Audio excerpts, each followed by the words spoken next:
Well, hello, everyone, and welcome to my channel. I'm Lorena Creole, and with me tonight for our watch party, we have of Positive Fandom, and back again, we have Dante of the Verbal Riot Show. How are you guys doing? Doing good. Yeah, Glad to doing be well. here. Doing very well. Ah, Looking forward to this actually. yeah, I have not seen this film in such a long time. And I'm looking forward to checking it out again. I remember when I first saw this movie, it just like blew my mind when I saw it, and it truly was a game changer of a film, and still some really good stuff that folks can learn from today. Yeah, I think it's funny because, like I said, I haven't seen this movie since the '90s, and when I saw it, I was in a very different mindset. You know what I mean? Because I was Hmm. young and black and crazy, and I was like, yeah, burn it all down. You know what I mean? I was like, just radical in that way. So it'd be interesting watching it now. Having the mindset I have now and going back over these same topics. You know what I mean? Hmm. Yeah, and I think Hmm. the film does capture a moment in time in New York that was culturally significant and certainly demonstrates what life was like at that time. Just walking on the average street takes place in Brooklyn. Certainly, it's literally like taking a time machine back to 1989.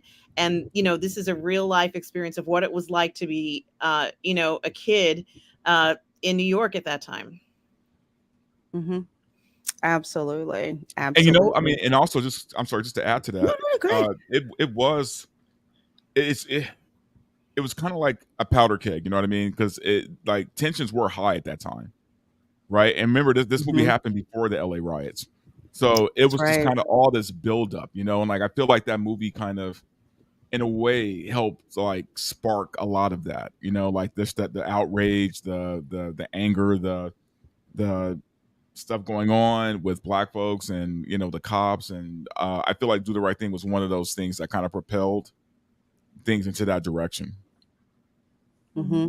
Yeah, absolutely. I remember I was in college, and this movie came out, and I don't know who pulled strings or whatever, but we actually got Spike Lee to come and like speak to us, and this was not that long after the film had come out, and there were tensions on campus about how the black students were being treated, and the question came up of, should we just boycott and do all of this? And Spike was like, you saw what happened in the movie, right? He's like, that's not necessarily always the best thing, to do. To hear it come from him was a moment I never will forget. He was basically trying to teach us, like, look, be smart. We just made a whole movie about that. You have to take all of this stuff into account, not just think about what's happening today, but think about how that's going to affect your future and affect the neighborhood that you had to live in. So he was a different person then, but just to hear it from him when all of that was going on, it was great to hear. And I really think some folks today definitely need to see this film, because if they think quote unquote that things are so hard now, Yeah, have exactly. no idea how things used to be. So let's see who we have at the chat before we get started. Yes, folks, I do have the timer here on the screen. So as soon as we hit play individually, you'll see the count up, or I guess clock start running. To answer the question, no, we cannot show the film on screen here so you can see it live, because YouTube will pull down my stream, and I'm not trying to do that. So that's one of the things that'll happen. But we have plenty of commentary, because again, this is one of those films that's been out there for so long. Groundbreaking film. Kim Basinger actually told the Academy pretty much about themselves when she was just like, this movie should be nominated for Best Picture. It should win for for Best Picture. So let's see. We got Lonnie Holcomb in the chat. Hello, my dear. Says howdy. Well, howdy, and hello to you. Glad you are here. We have Chef Nation who says, "Good evening, beautiful people." Well, good evening to you and to Little Chef. I see you guys there. Thank you so much for sharing that, Lonnie, on Facebook and Twitter. I sure do appreciate that. And I see a bunch of folks re-upping for membership, so I do appreciate that. Love the support. Anonymous, hello. Says hello, everyone. Hope you are good. Ladies looking good as always. Thank Oh, well, you. thank I you. agree. Thank you. Thank Thank you. you. Dante looks very handsome too. So let's give him some props too. You know. Let's see. Yes, Chef Nation. Yes, it definitely does. Definitely does. Definitely does. Hey, Dylan C says, "Hey, Lorena. Hey, and Dante. Well, good to see Whoa. you, Dylan C. Good to see you. All right. So, folks, you can watch this on Amazon if you have it, your physical copy if you have it. It's also available on Peacock, which is how we are all watching it offline. So, are you guys ready? Yep. Yes. Okay. All right. Three, two, and one.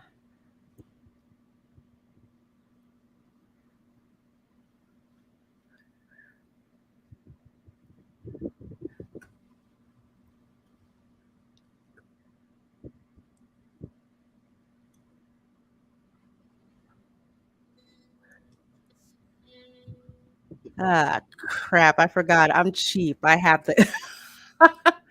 I'm cheap. I have the ad version. Oh yeah, Nope. you're gonna wait for a little bit. Yeah. Ah, shoot. You know what? I should have started that anyway. But we have 138 seconds, so we could small talk for a little. Yeah. So are Okay. we all starting with Rosie Perez? Is that where we're Yes. starting? Oh yeah. But before Man, Rosie that brings back Perez, memories. you guys lift every voice and sing. That opening. Oh my gosh. Oh yeah, that was just that. It was nothing like that. There was nothing Mm-mm. like it. No film had ever started out of the gate like that. And you remember, Public Enemy was a quote unquote controversial uh, rap group, but Oh they yeah. just came right out there with Fight the Power. And I'm like, okay, I need that one. I need to have that one. Hey, Lugnuts. I see you, my dear. I see you.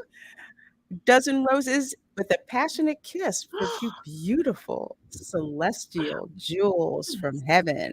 Her, and Lorena Creole with three hearts and a respectful salute to Verbal Riot Show. All right. Nuts is so cool with his words. I love it. I And love it. kisses. Yes. And hello, Corey Somebody's trying to get a Cochran. date. Yeah. Hey, you miss 100% of the shots you don't take, right? I agree. I respect it. Take your shot, man. Hey, Corey Cochran. Good to see you. Good to see you. We're going to get started in a little bit. We got like 35, 34, 33 seconds. And then I'll go ahead and hit play. Of course, it's going to start with Rosie Perez dancing.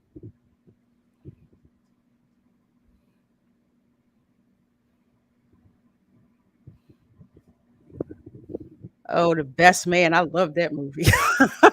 Oh yeah, I remember that one. All right. 4, 3, 2, 1. Here we go. All right.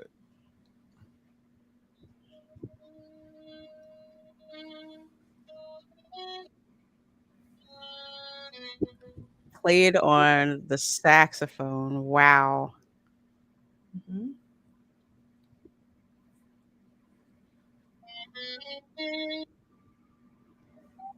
4 Acres and a Mule I production. know, right?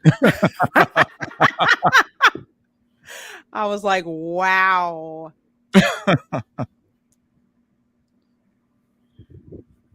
You think it's all nice and casual and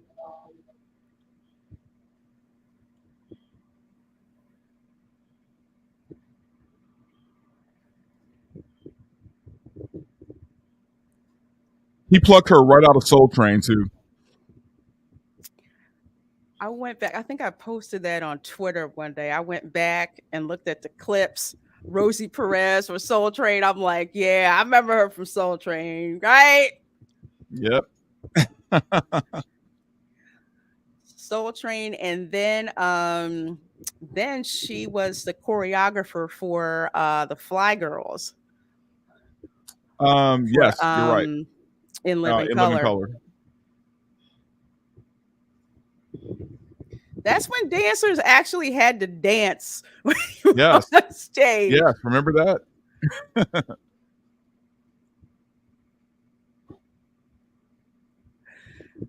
Hey, Jerry Mendoza, good seeing you there.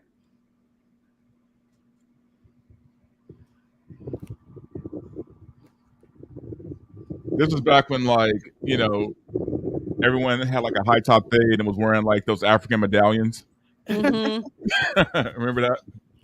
With the like the gold medallions with like Africa on it. Yes. Had like all the swag, the hats. See, no matter where you went out there, I know in Philly they would have them like out for sale outside the train station, all over. Look, we got the swag, the medallions, the kente cloth, all of that.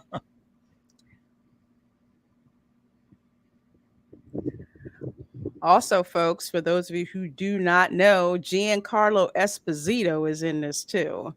Yes, he is. AKA Moff Gideon. Ruth Carter doing the costumes. Oh, his Spike Lee years were wild, man. Nuts. He was on a different level. Days. You know what I mean? Mm-hmm. That's another one. School Days. There's Lawrence so Fishburne, many. too. Lawrence Fishburne. There's so many actors that like got their start from being in Spike Lee's movies. Oh yeah, absolutely. Tisha Campbell and just a bunch of people. Jasmine Guy. Mm-hmm. Don't appear on no stamps. I think this was also when radio stations weren't really trying to play Public Enemy. Top 40, Oh yeah, no. definitely not urban stations, R&B stations. They were kind of like, we don't know if we really want to play that or not. But kids were getting them, like the CDs. Everybody, when I say everybody, and you guys can corroborate this, everybody, white kids, Hispanic kids, Asian kids, all were listening to Public Enemy. And you had your mixtapes. You still had mixtapes now. Oh, that's right. Mhm. Yeah, because I had the tape. Yep. I did have the tape. They were selling them down at the train station too. We got the mixtape for you. Right.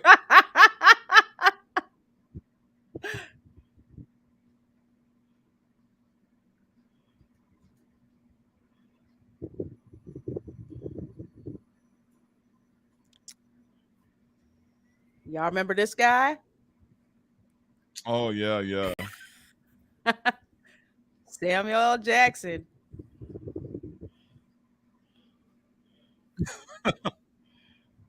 It's so weird, man. Remember radio stations? Oh my God, dating myself. I remember recording songs off the radio Mm-hmm. instead of buying the tape. Uh-huh. Oh man. It's like it's playing. I gotta record it now. I don't know when it's gonna play again. Exactly. These kids don't know the struggle. No, they don't. You don't. No streaming. You just had to wait or try to call in and get someone to, to play the song for you. And if you Exactly. missed it, you missed it. That's Yep. right. No. The worst is when the DJ talked over the song. Oh yeah. I was like, you son of a. Stop talking. I don't want to hear it. I waited 2 weeks for this song. Mm-hmm. And finally showing up, or the song that you had to listen to in its entirety before calling a radio station to rent a prize. Yes. So, folks, we are at 5 minutes and 57 seconds. We're watching Spike Lee's Do the Right Thing. Can synchronize what you're watching with the timer there. And in the summer in New York in the 80s, it was 80, 85 degrees every day. There was no crazy, temperature fluctuations. It was going to be hot. You were hot, you were sweating. That's what it was. And nobody had air conditioning. No. Or if you did, you only ran it at night. Or your parents had it. Smiley.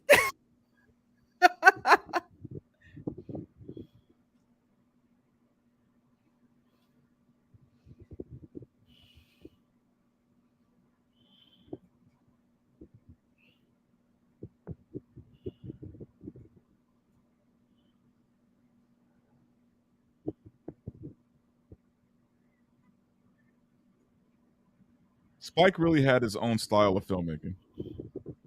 Absolutely. It was like nothing we'd seen before. And it was very significant in the sense that these were characters right out of New York City, in a lot of cities, but it just happens to be located in New York City at this time period. This is a realistic portrayal of every one of these characters you could find in your neighborhood. And certainly, summer jobs, having getting a check, your first job. He works at his, obviously as a delivery guy, but still it is really such a great thing. Your brother, your sister here, there's a lot of this. We didn't have as many distractions as people have now, so there was a lot of human interaction, a lot of it. Yeah. Old lady, like everybody knew each other. We all wanted to go outside constantly. And your parents were like, no, you can't go outside. No. No. Or it's like, come home before where I lived. We had the 5 o'clock whistle. That's pretty much for everybody. Okay, I hear it. I got to go home now. But you would be gone like the whole day. Your parents didn't even want you in the house. And sometimes they wouldn't let you back in the house. No. Stay out there. We were feral, man. And this is before a lot of gentrification in New York City had happened. So there were a lot of neighborhoods that were run down and had just whole blocks where it was just bricks, piles of bricks of buildings that had collapsed. Wow. New York City, the Bronx, and Brooklyn had a lot of that. Philadelphia did too. When we leave the suburbs where we lived at to go like into the city, it's just like, what the heck is going on? Of course, the really nice, gentrified areas, they keep those all nice and clean, but everything else, they just let it go like you can't find a blank empty lot now. You can't, but no.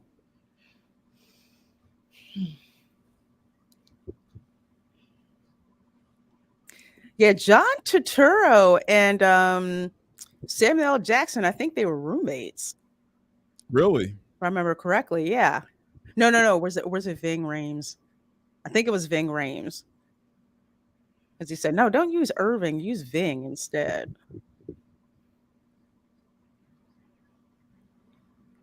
It's crazy seeing them so young.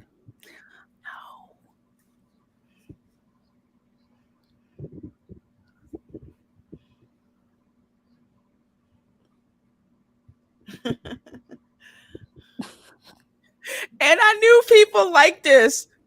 I knew people's grandparents and parents that talk like this.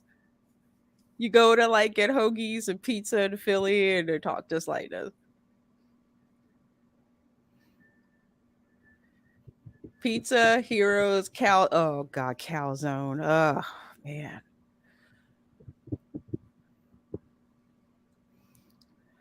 And there's Spike with the Jackie Robinson jersey on. Interesting that's the Jehovah's Witness. I forgot about that. That's literally every uncle I have. really? Like, hell no.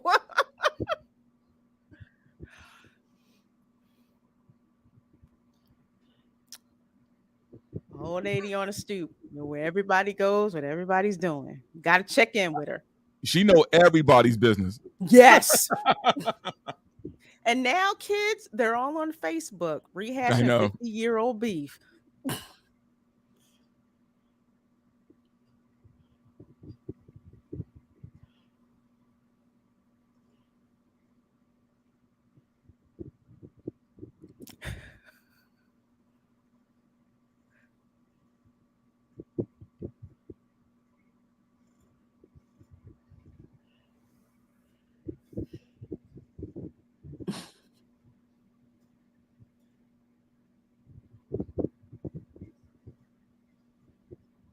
Who's we?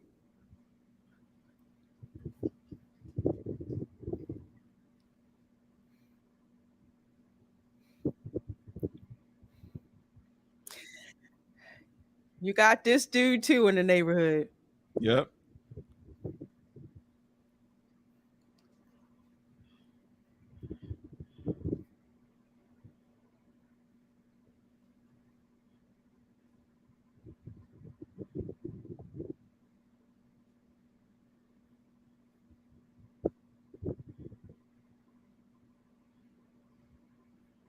And they knew each other in the neighborhood. Yeah.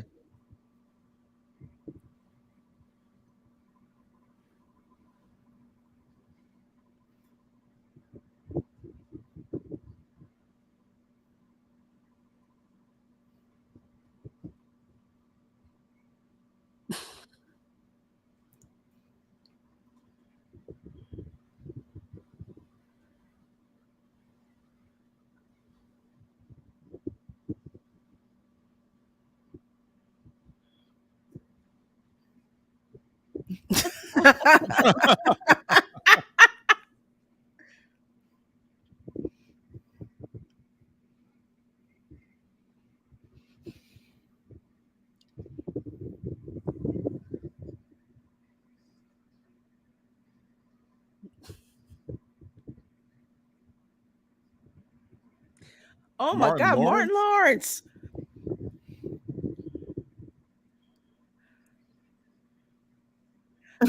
And he got the Black Panther comic book. I know. I haven't seen this in years. I'm just now catching that. Radio Raheem. Yes.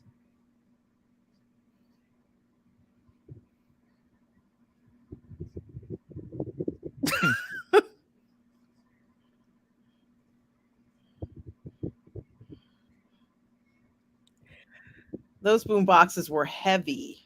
Yes. Seriously. How many D batteries? 10 D 8, batteries? 10, yes, 10.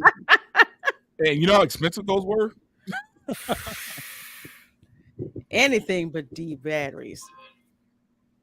He blew a whole paycheck on batteries. Mm-hmm. It's crazy. But that was all you had. But before the Walkman was just the headphones, but you wanted that big, huge sound. You had to get, your ghetto blaster. And remember the Korean corner store? Yes.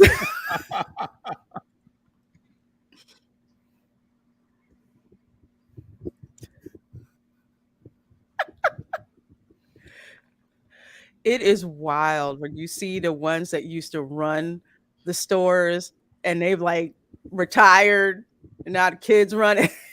Yeah.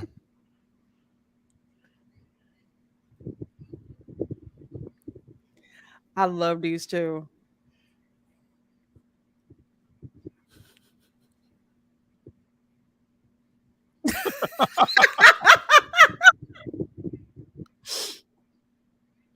Oh, that's a good clip.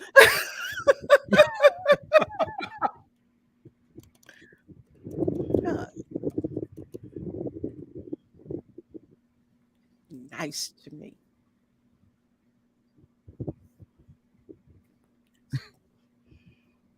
And he so tips his hat.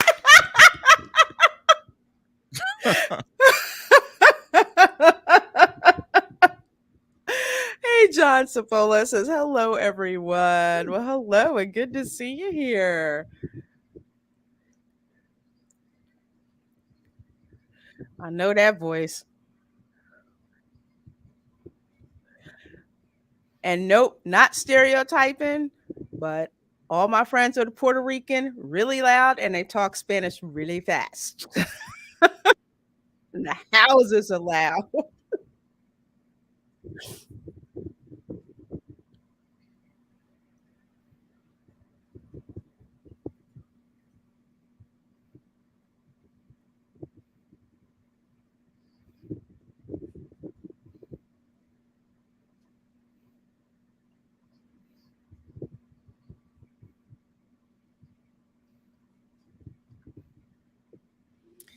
Yeah, that's true. It was Jerry Minoza. Birth control was Mhm. not utilized. It was available, but it just wasn't utilized. No, it wasn't like it was something they were just giving out. It wasn't something that you could just like go to the corner store and, and Mhm. get. I can't understand them when they talk fast. John Sapola, here's the weird thing. I'm so used to Spanish being spoken fast. If people speak slow, I'm like, I think I know what that is. You get used to it. It's crazy. Oh man, is that Robin Harris? Delroy Lindo, yes, That is and Robin Harris, Robin. and yeah, and Oh, Delroy. Wow. all three of these dudes. No, that's not Delroy. That's the other guy from the Wire. I forgot his name. Oh, yeah. The police captain or chief, whatever he was in the Wire. Hmm. I forget who the Jamaican guy was. But this put Robin Harris on the map, though. It sure did. Because I think he was in House Party not But long was after House this, Party right? after this? That's a good question. I don't know. I think it was after Do the Right Thing. Do Yeah, I the Right think Thing it was was. 89, right? Yeah, I think it was after. Yeah. House Party was 90s for sure, I think. Yeah. Because Do the Right Thing basically proved that Black movies would make money Yes. and critically, received. There he is right there.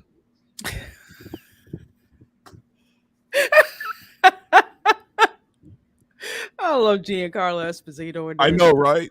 He's got the African medallion. You're going to freak out He's about his every guy I shoes. went to high school with.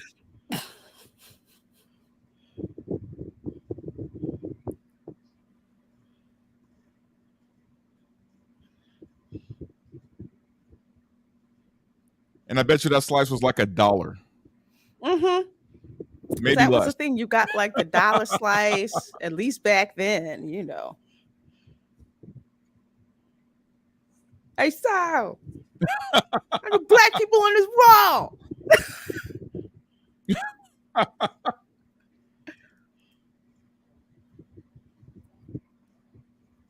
What?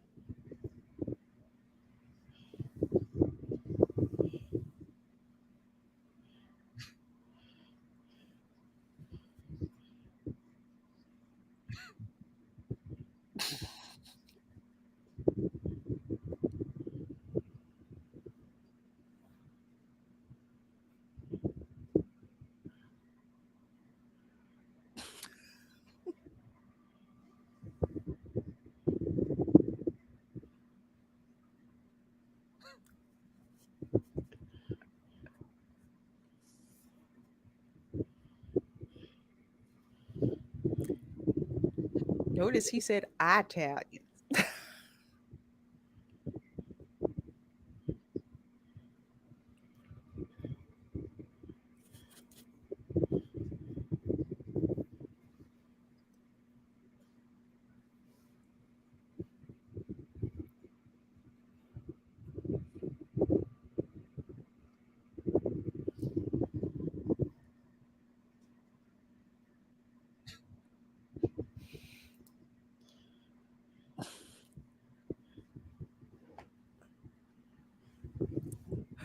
owner smiling at the window. I know. I love how they used his character though. It was you didn't really he just seemed kind of like a nuisance, but eventually you put the pieces together.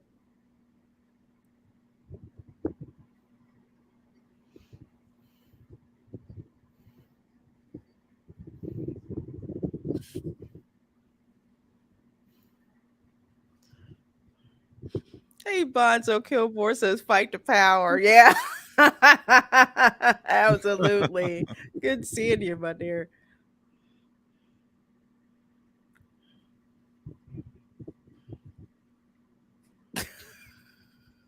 God, I remember that phrase. Mm-hmm. Stay black. Stay black, man.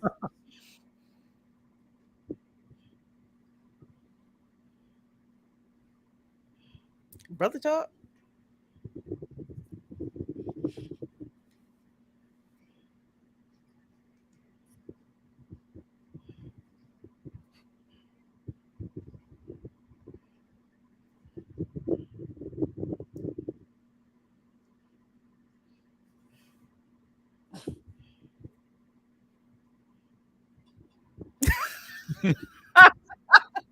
Those pizza ovens are hot. Yeah, they are.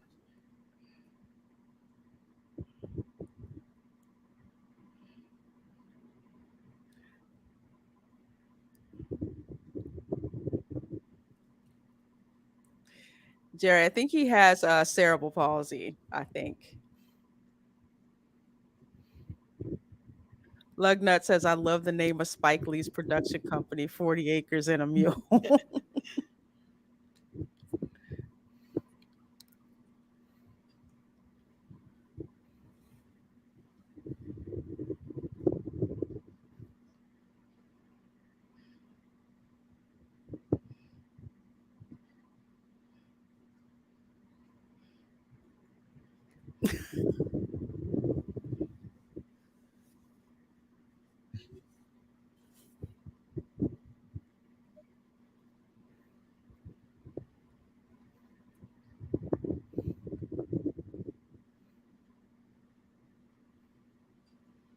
And people in New York got to climb those stairs, man. There's no Mm-hmm. building got an elevator.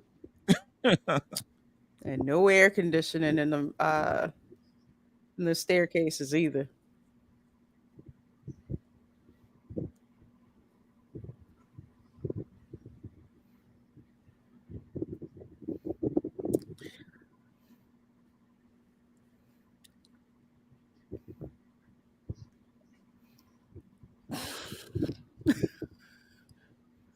Like, don't be tender headed. And my mom, she would like brush my daggone forehead.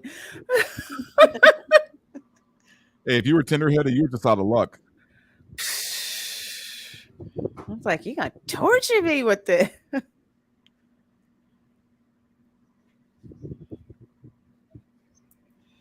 Yeah.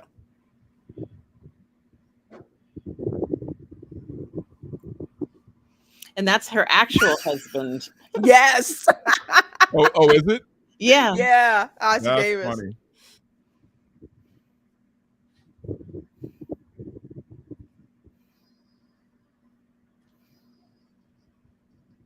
Yes, it's hotter, it's muggier, and yes, you're going crazy.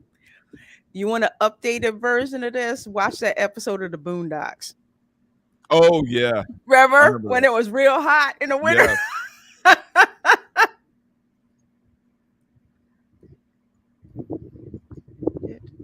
Can't stand it. Can't stand it. I mean, you got to do what you got to do to stay cool. Mm-hmm. People would open up the fire hydrants. Take a cold shower. Mm-hmm.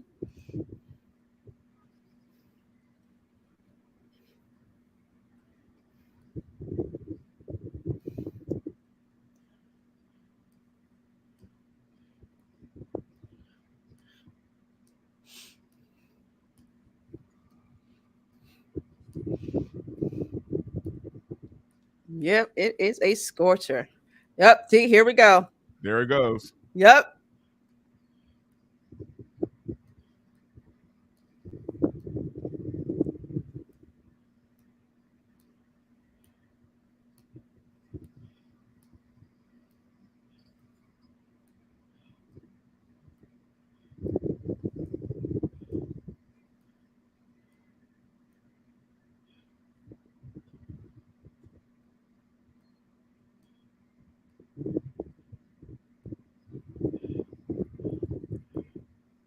I remember we drive through Philly. I'm like, why is there all this water coming out of fire hydrants? My mom said, because you don't have pools like we do in the suburbs. So you open Exactly. up fire.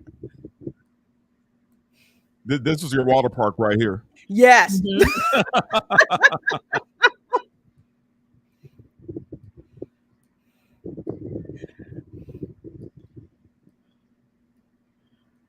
Everybody was jumping in it with your clothes on. Didn't matter. It was just so hot. Yeah, because you'd be dry like within an hour. Hmm. No Mookie winning with his cards and all. She's like, aw.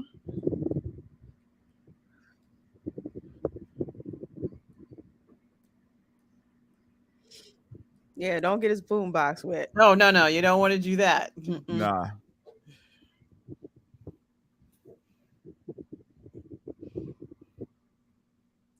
Mayor got his beer. He happy. Oh, look at that land yacht.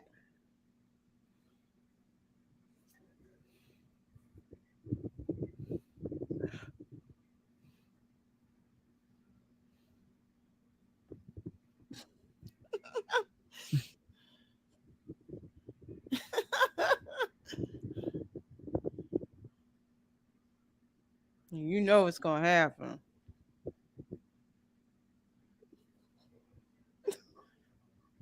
Oh dear. Convertible Cadillac too. I know. I know. Oh no, no. Oh dang.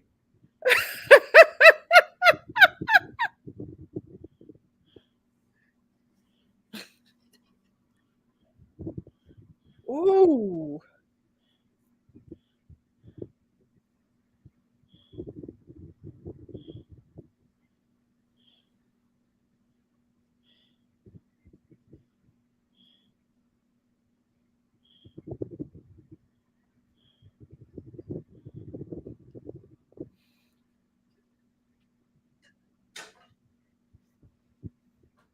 Dang.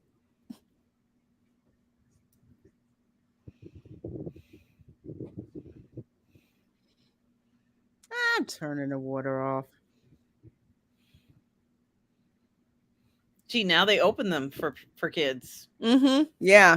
Oh, do they? Mm-hmm. That's funny. Yeah. Because they used to have the pools, but they were too expensive to keep the pools open. So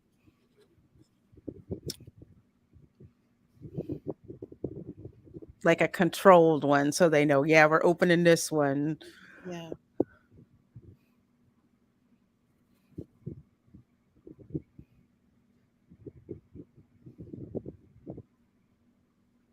Hmm.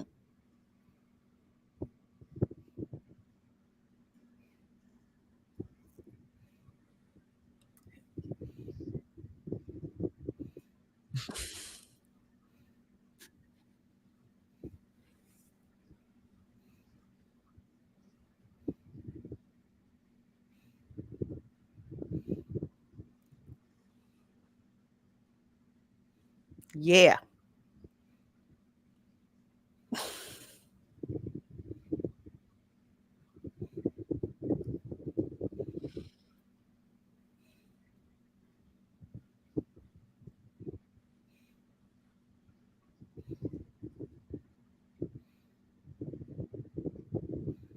Believe it or not, I have never been to New York. Really? Yeah, it's like one of Oh, those well, you're in the places West that are on Coast. my Yeah. list, but just haven't gotten a Mm-hmm. chance to go yet. It's not like this anymore. Oh, I'm sure. It's like all gentrified now, right?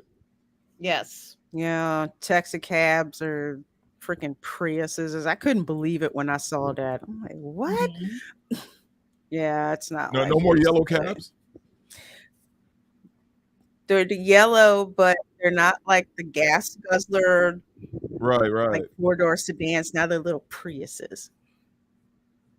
I had to do a double take when I saw it. I'm like, what? That can't be a taxi. Yeah. Mhm.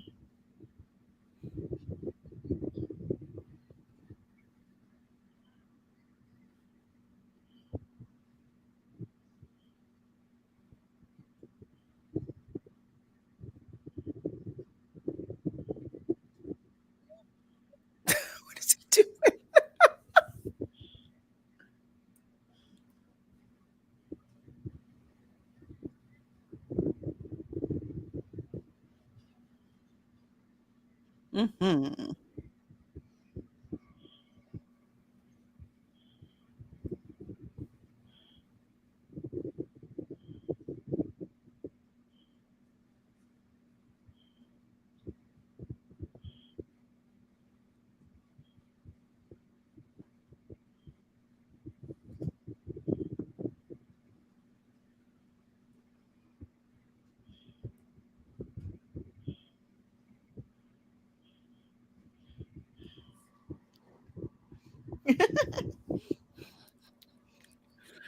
Yeah, people used to call up dedications. Oh, remember that? Mhm. When I was in college, you'd have people calling to dedicate songs to people in the state prison. Wow. Yeah. I'm like, what did I just hear? So and so in cell block D. I'm like, oh Lord, really? You gonna admit that? Also, how are they going to hear it? Exactly.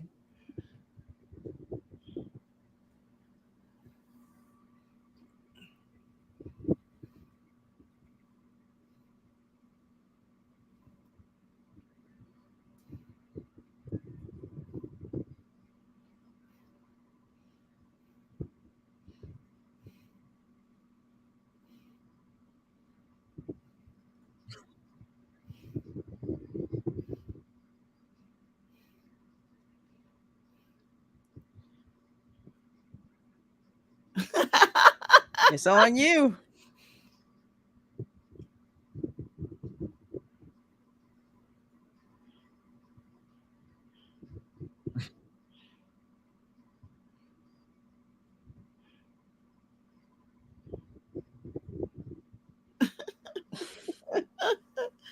It meant so much to him. I know. Hmm.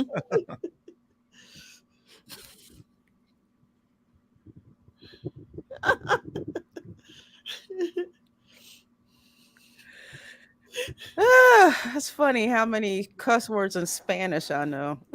I know, right?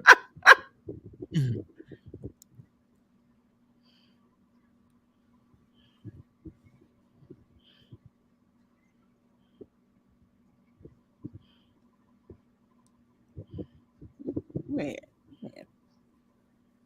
Ooh, remember the haircuts? Oh, I had so many of them. I had so many of them. It's like an art form. And it all started when I cut my Jerry curl.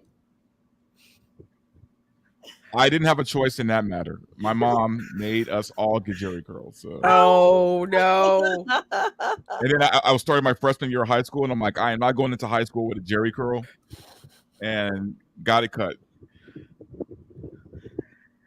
Jerry curl was an accident that never should have happened.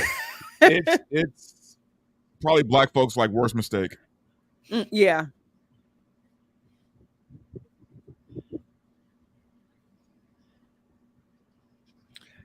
And dude is wearing a Larry Verge. I know.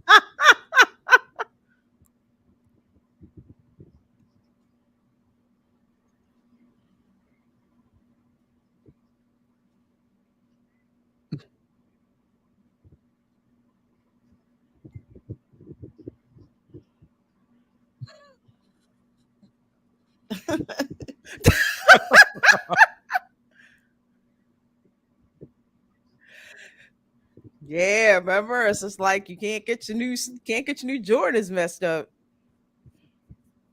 Man, all the instigators, man. Hmm.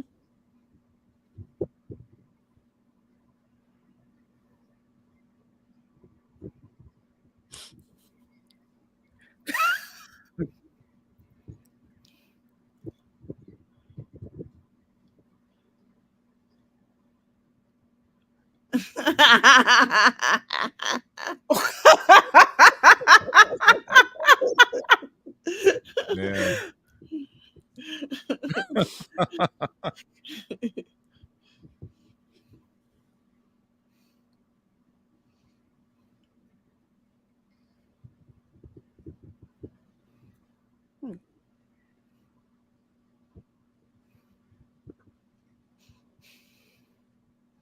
He's like, yeah, you should just knock him in the face.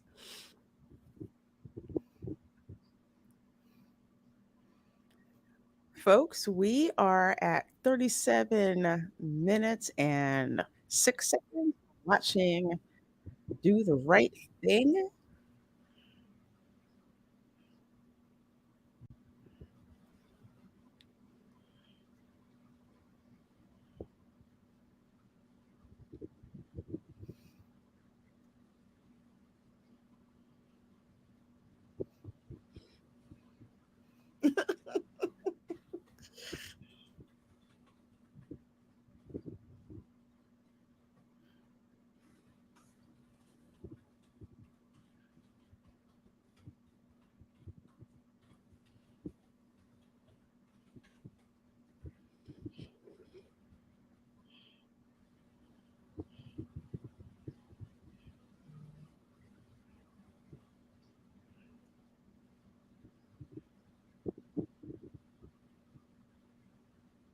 Food was so inexpensive.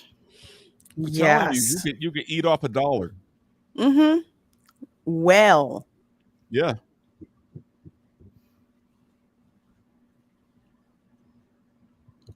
now you can't even get $1 slice of pizza. and with fresher ingredients. Hmm. Yep.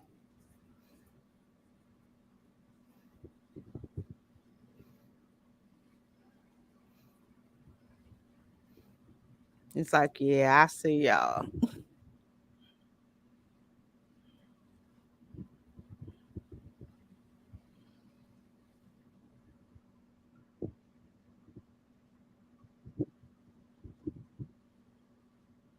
He's not even looking where he's driving. I know. Mm-mm.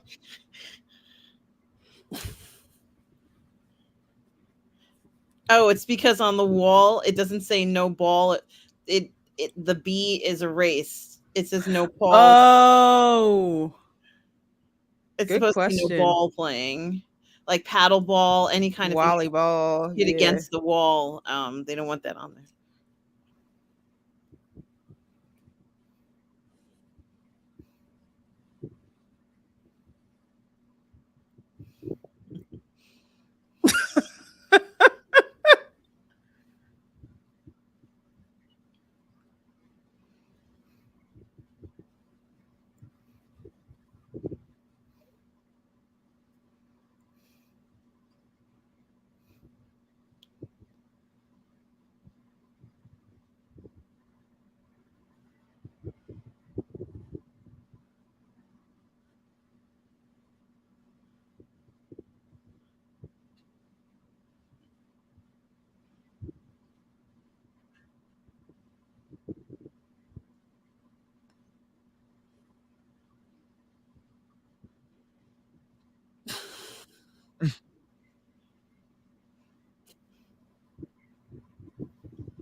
And that was a thing. There were a lot of Korean businesses that were opening up Yeah. in Black neighborhoods, and due to cultural misunderstandings, there was like a ton of tension. It's not that way much now because the kids kind of grew up, but Oh no, back yeah, that then definitely.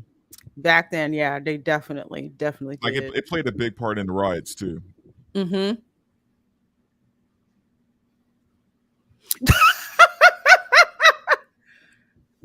He said, I'm gonna go get that Korean some more of my money. I know.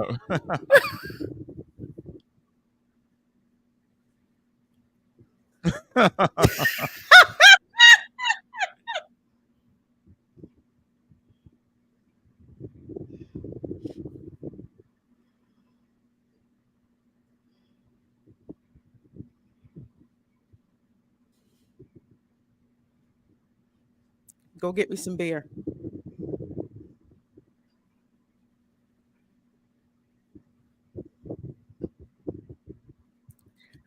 See, these old people are sneaky. They don't want you to go to store for them, get stuff they're not supposed to get.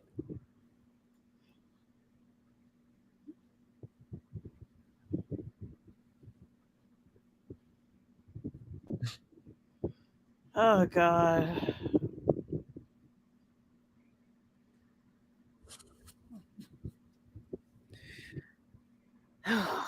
Also, he sent a kid to go get beer.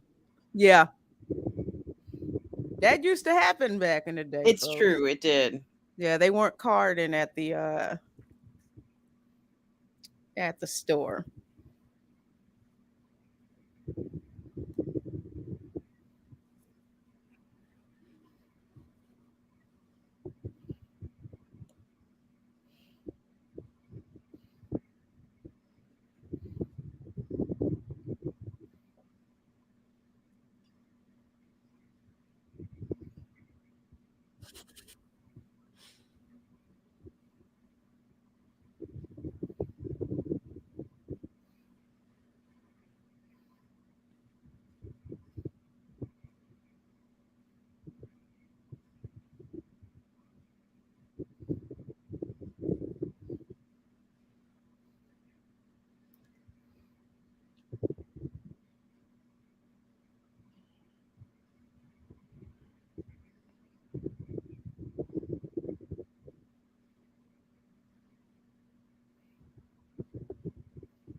Dang.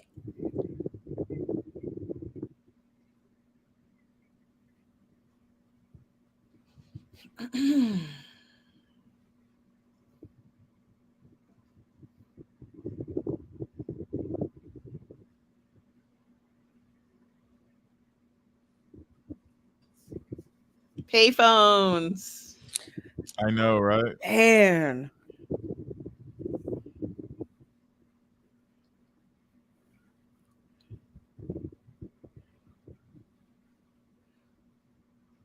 This is funny. I probably wouldn't even remember how to use it to talk myself through it. Do you love me? And rotary at that. Oh yeah, Mhm. that's true. I hadn't thought about that. Not the push button.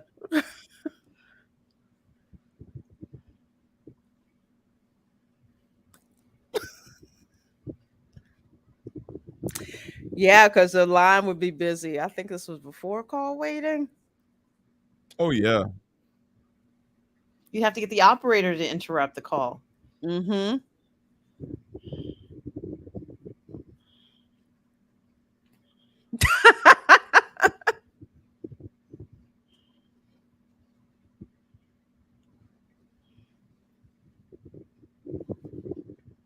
Anchovy. Ew, I can't stand anchovies.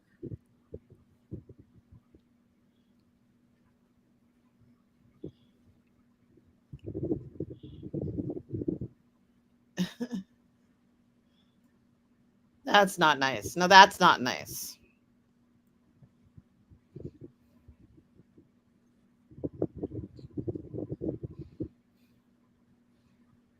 Let me talk to you.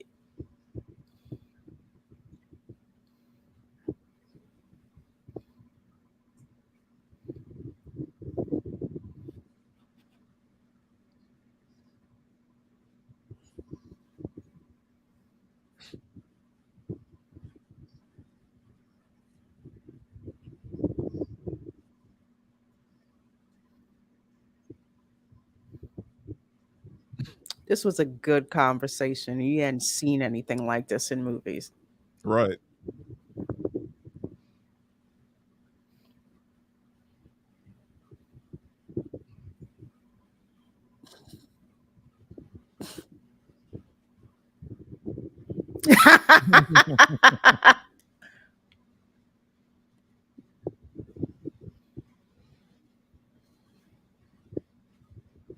Really?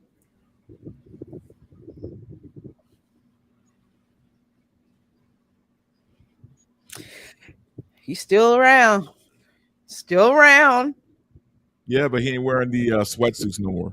Nah, nah. His ass got gastric bypass. He looks like a stick now. He In a still has the suit. perm. He still has the perm. Yes, It just that's it true. He wasn't. does.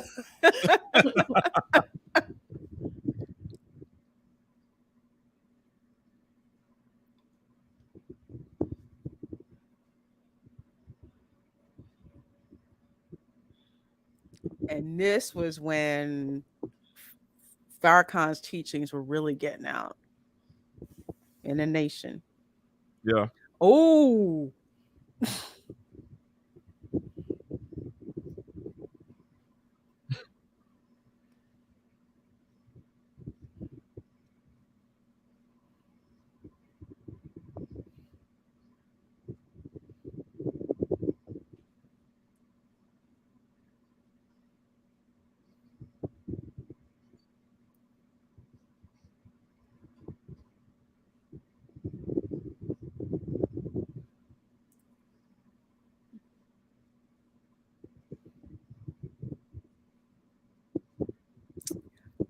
can't do this today.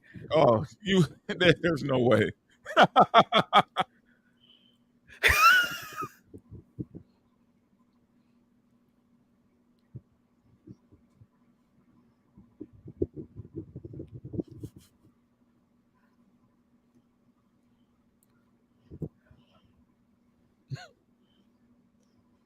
No, you can't do that now. No,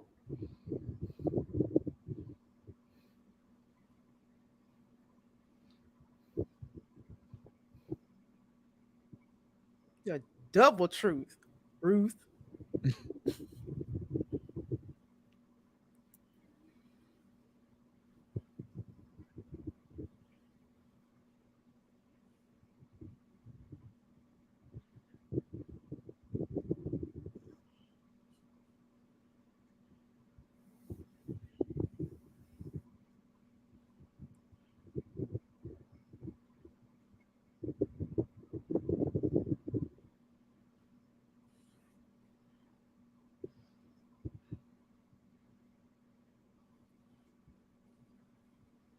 I'm like literally craving pizza right now. I I'm like, know. man. And here in Florida, they got some crap pizza. You have to go to certain places that like make the New York style pizza and import their water because you cannot use Florida water to make pizza. No. Oh, I live in LA. We have like the worst pizza in the world.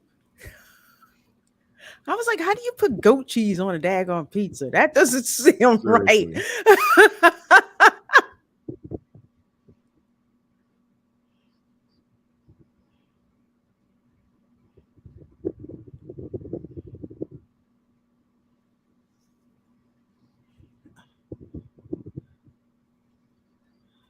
Got the These rings. were so popular. Oh, I remember. Yeah. Mm-hmm.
Mhm.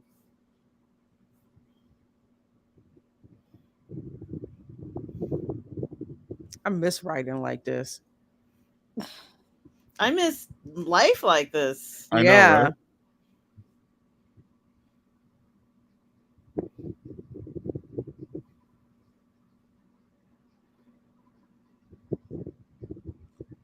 Give me 10D battery. Oh, two slices.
That's true.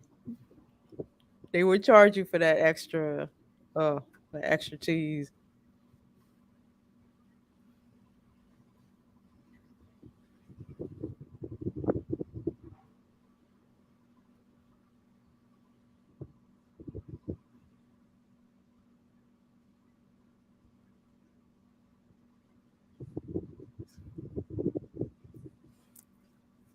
Folks, we're at 53 minutes and 45 seconds watching Do the Right Thing, written, directed by Spike Lee, and he also stars in it.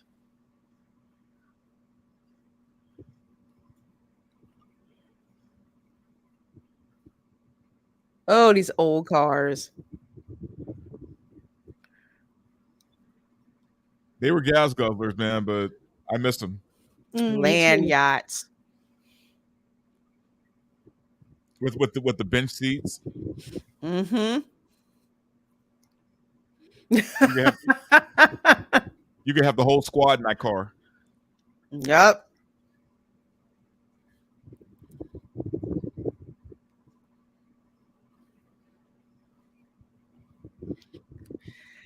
That's the place sit in front of the fan. It's just like, I don't Yep. want to move from this fan right here.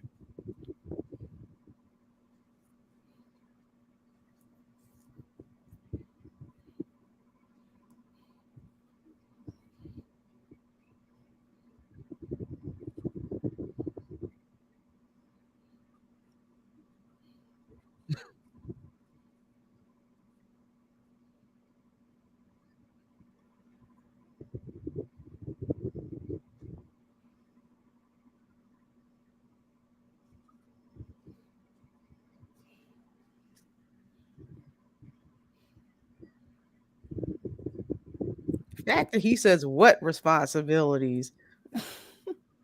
Yeah, like, don't you have a kid? Yeah.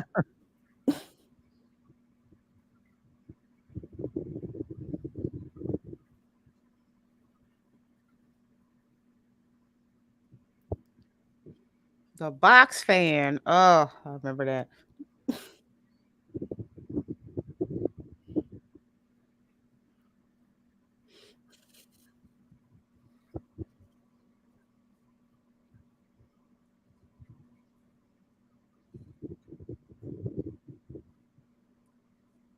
Wow.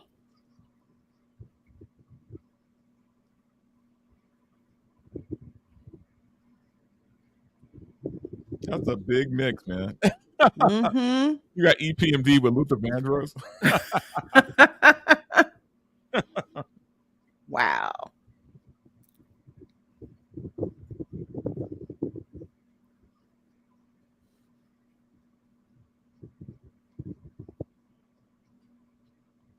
George Clinton.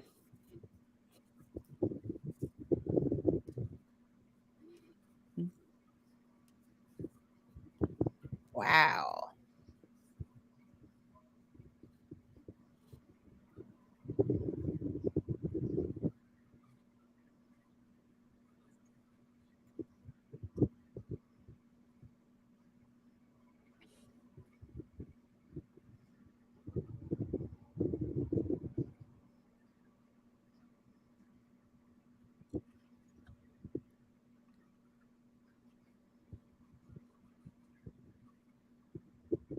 Wow.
I love this dialogue because he broke it down for him. Mhm.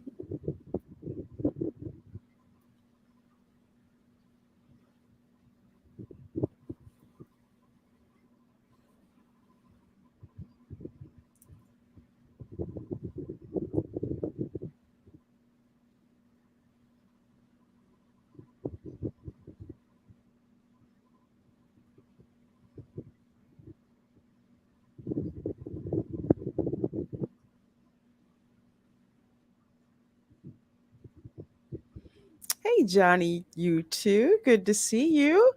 Says, Do the Right Thing is a classic about 30 years ahead of its time. Yeah, you're absolutely right.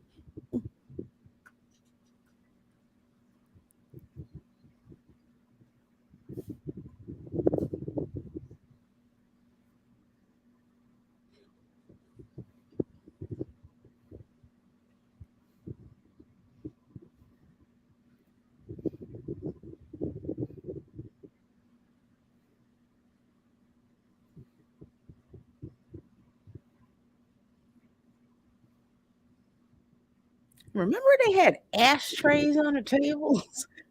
Oh yeah, you can smoke in restaurants. Mm-hmm.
It's funny how he realizes he doesn't think he's the problem Right. or that he is a problem.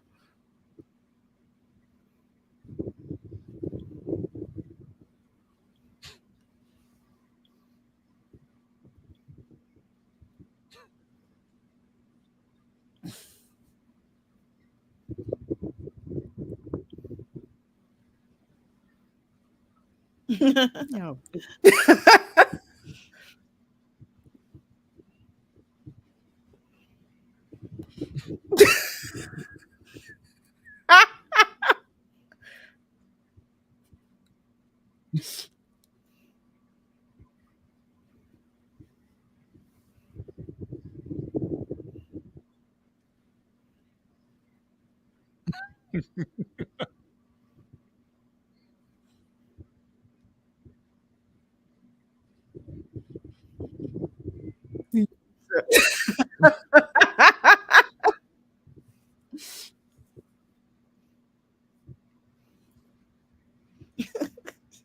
God, come on, man.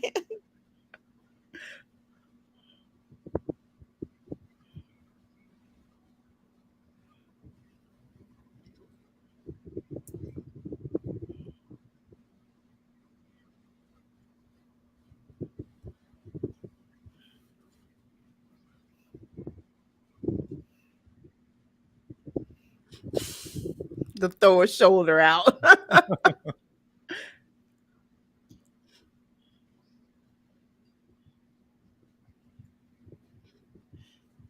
He needs a Mr. Clean eraser. Of course, this is 30 something years Hmm. later, but that's what he needs. Magic eraser.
Trying to get this off my shoe.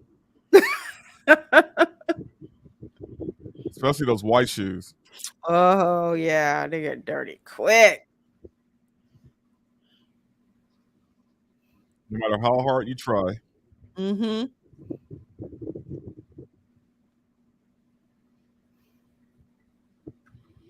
He's like, you need to shut up.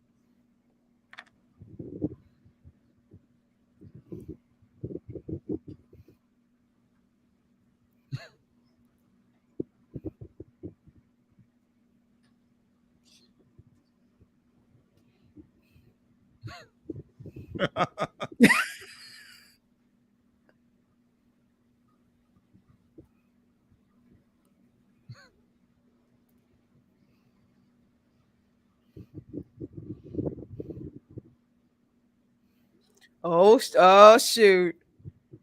It's either the batteries or his tape. Uh-huh. Yeah. Which one is it? And, Please and say it's hopefully not the the batteries. batteries. Yep. Because if your tape gets eaten, it's all over. See, He D said 20 D batteries, man. 20.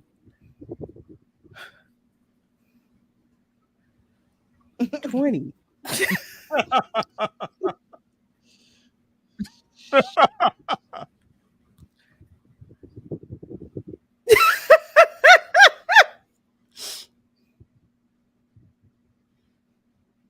No, no, no, no. Get the fresh ones. He probably doesn't even have 20 batteries Mm-hmm. or D batteries.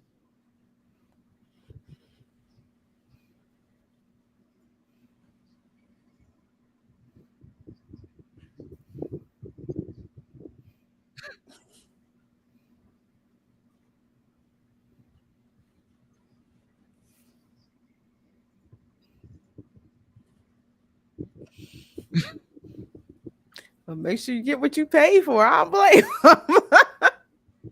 I mean,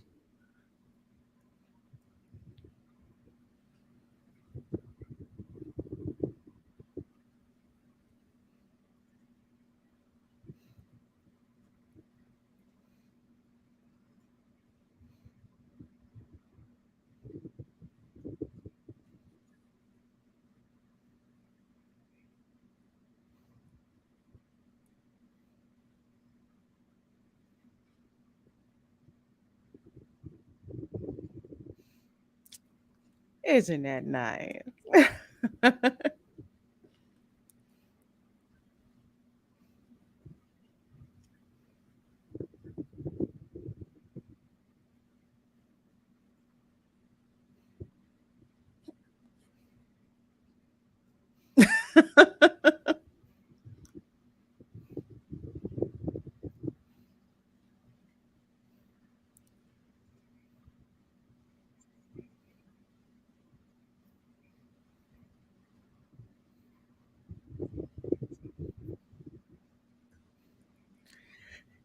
Hey, Anonymous. Good seeing you. I see thumbs up, heart, thanks, cugs. Good seeing you, my dear. Welcome.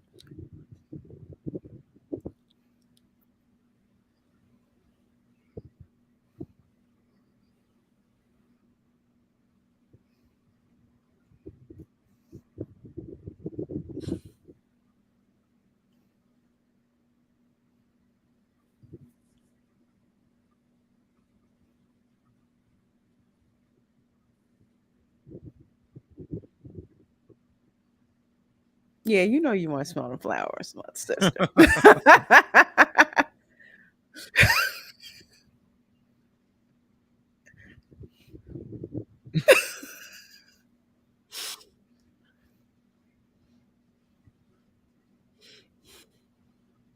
Man, I miss Robin Harris. I know, right? He left us too soon. He sure did. Man, his comedy specials, oh my Oh my gosh, had me on the God, yeah. floor.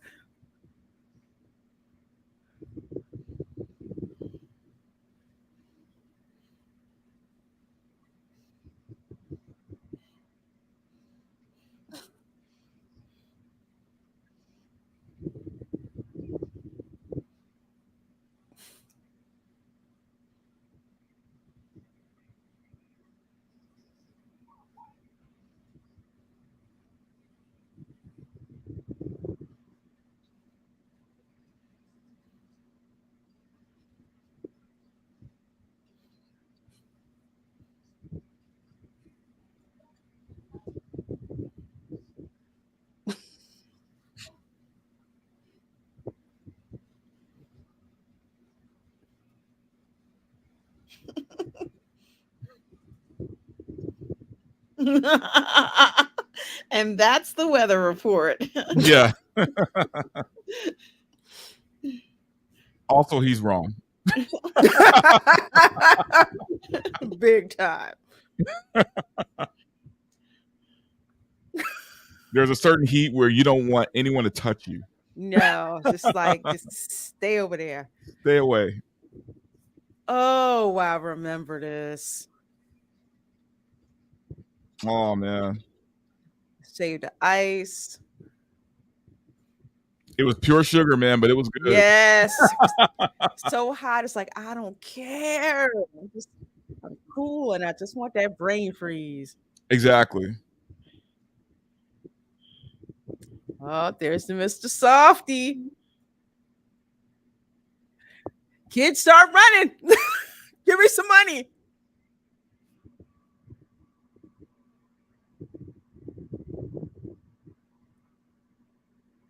Oh, I forgot that part.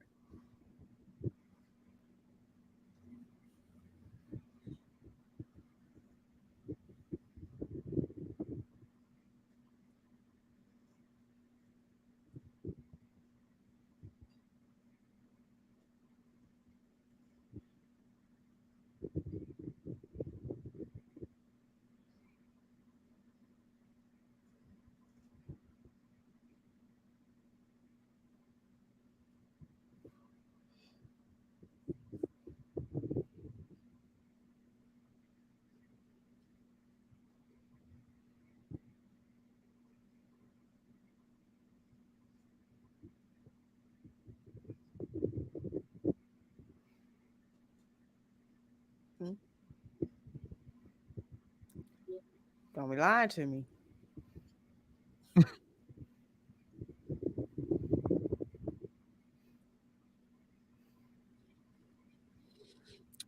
This was back then when some moms used to whip your ass in the street. In front of everybody. Yep. In front of everybody. Swift justice. Mm-hmm. And you're getting that house shoe too. Flip flop.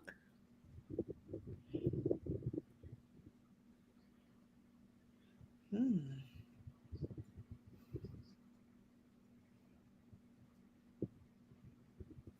What you want to say?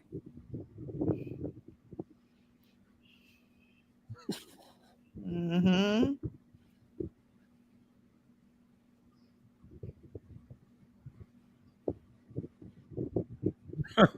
I'm busy right now.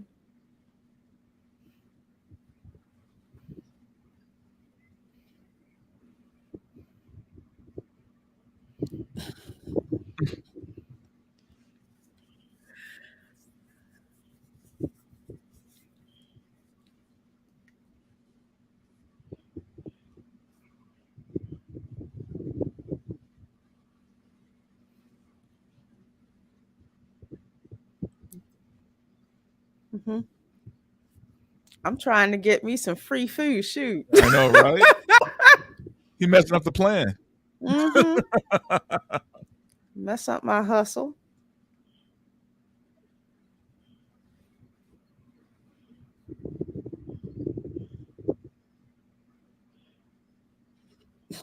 Mm.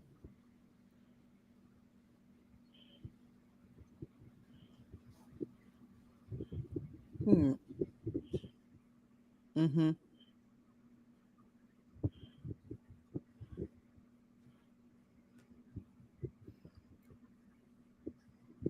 I don't know how old he is, but that's like how much a teenager would make. Yeah. So, Yep. he's a teenager. Or he just has zero ambition Well, and to also this was do better. 1989, so Mm-hmm. Mhm. I'm not sure like how much it averaged out back then, but Because he working full time? Because that sounds like full time for a week back then. That's what I'm Mhm. thinking. Yeah.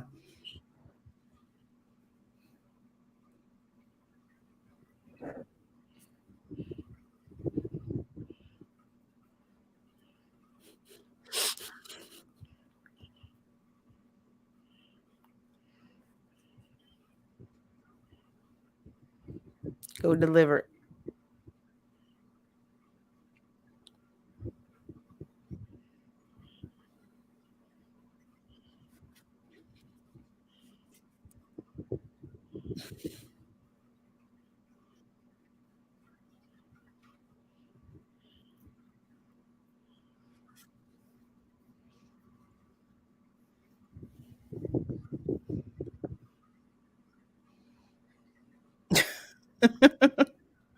Go do something.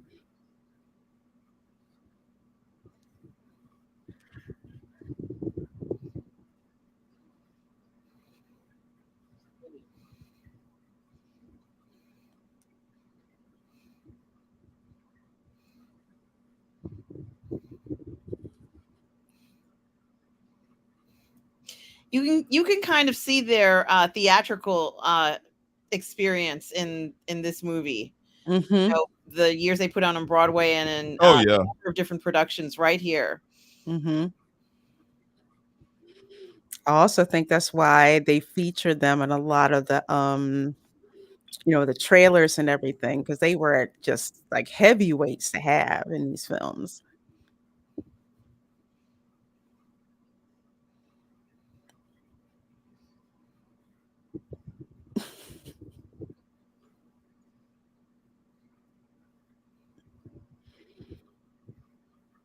Yes. Yeah, because this movie when it came out, like there was no big stars, like no one here was was a name, except for No. maybe Danny Aiello. Mm-hmm.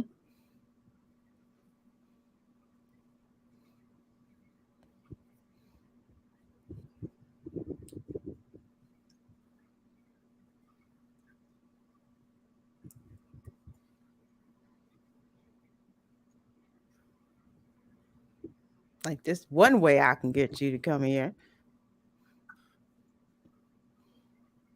She forgave him quick. Real quick.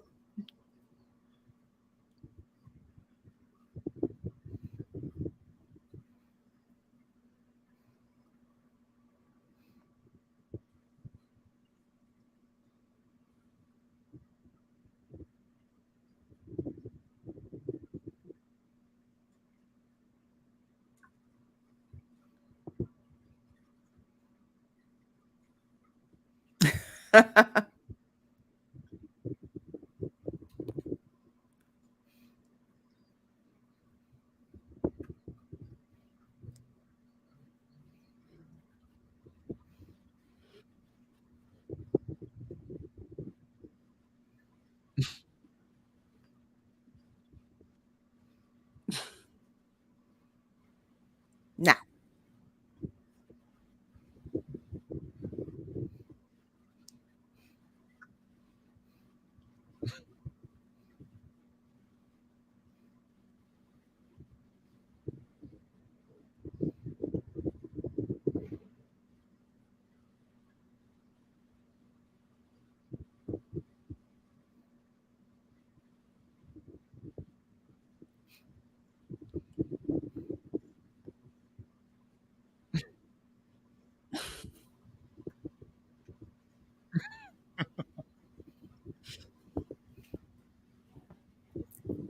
she does.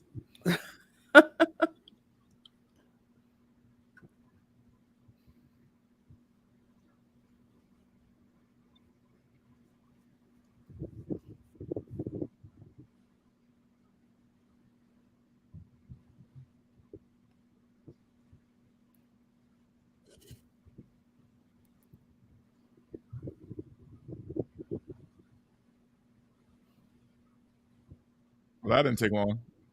Not at all. She did order the pizza. Right. That is true.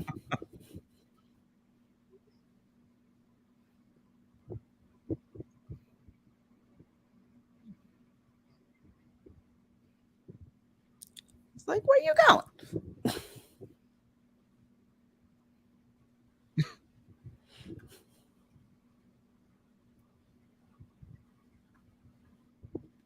Oh my God, the mom and baby in the next room.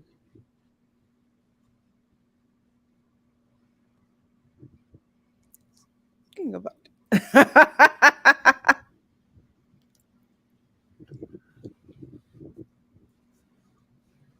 Yeah.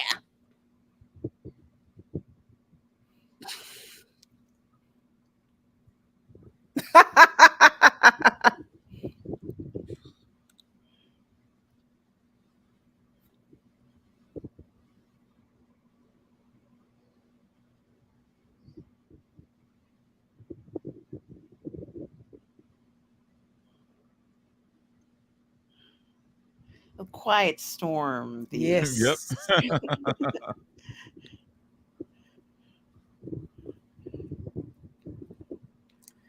That was one of my favorite radio segments was The Quiet Storm.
It's like, weren't you supposed to go?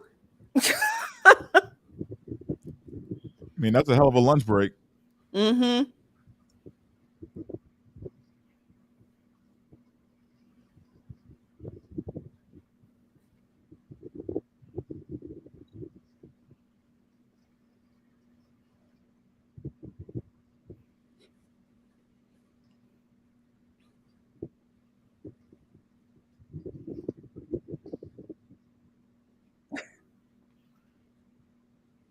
Wow. I didn't even know he was mentioned in this. I forgot. The what? He mentioned Trump. He said, "What are you going to Oh, be like, Trump?"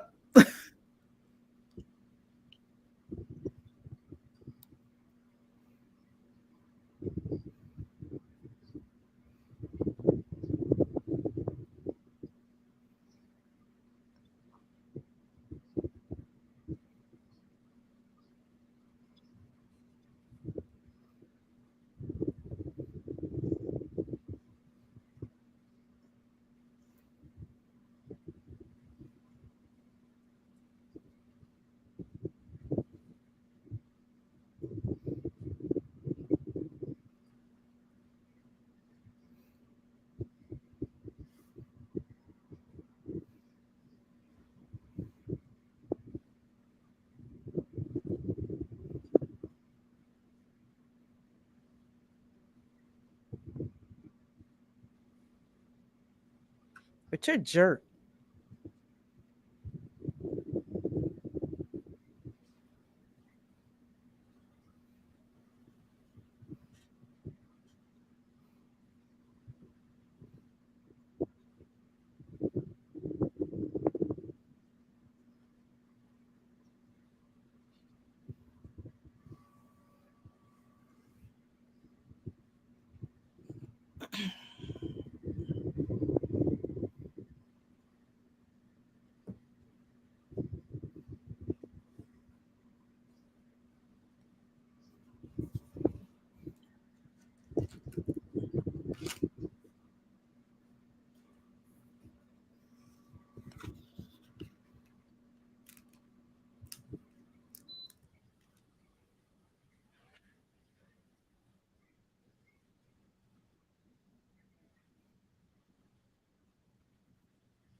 Folks, we are at 1 hour, 28 minutes, and 22 seconds.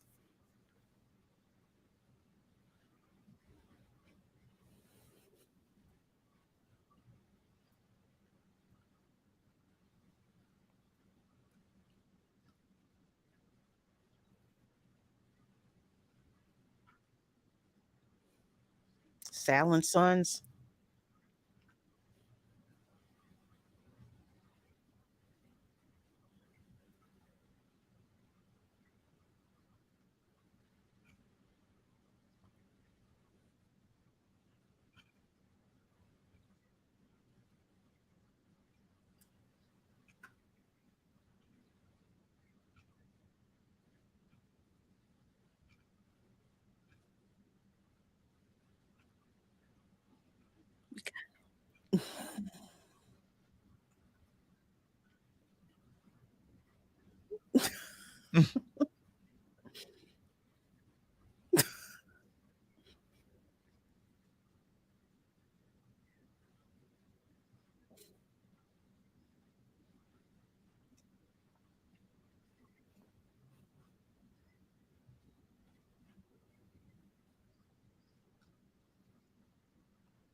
And this was when it started to go down.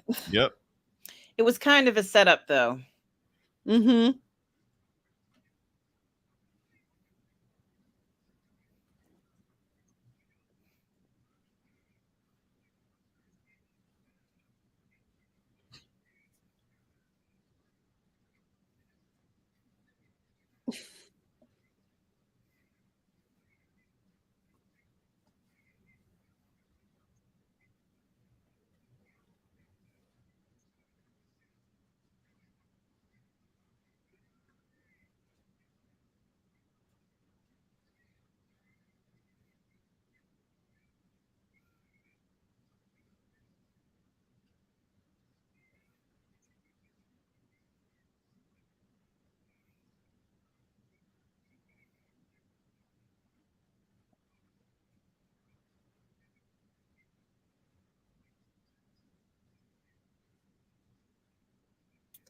I remember in the theater, people were just like, I can't believe they're going this far. I know.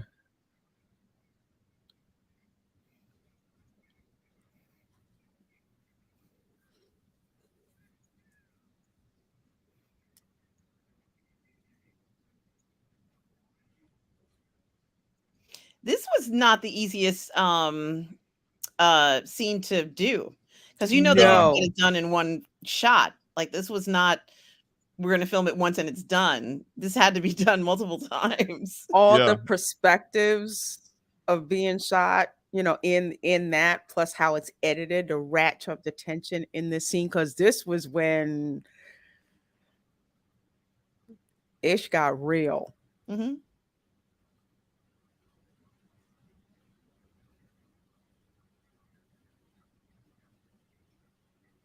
Like, what are we gonna do?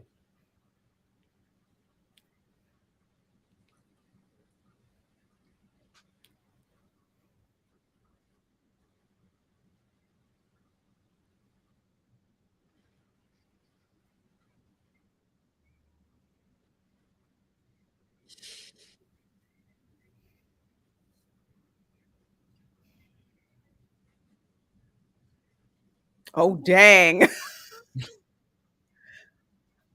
I forgot that shot.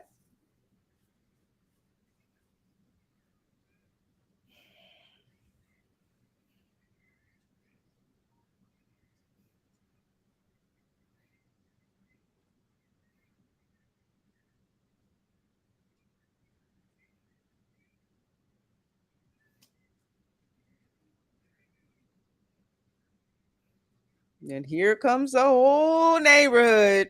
I know.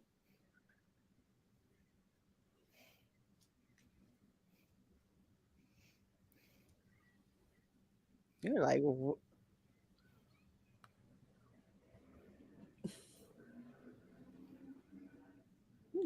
is going on?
This was real police Mhm. brutality. Mhm. Yeah.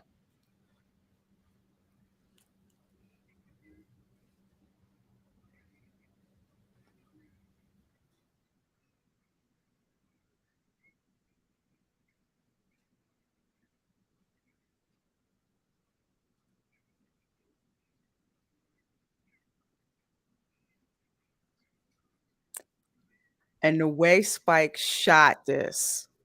Yeah.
Dang.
Because it's a choice. You're going to diffuse it or you're going to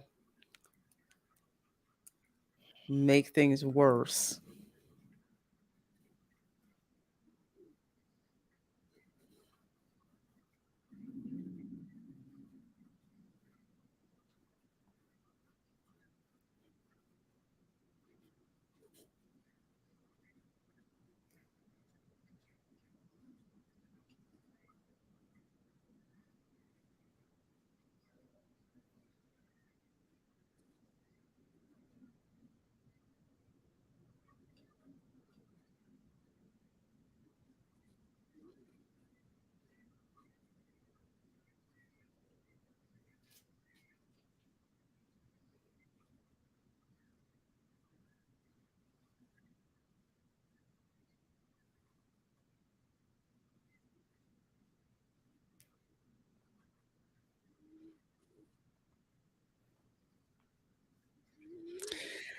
And this is one of the most iconic scene in this movie.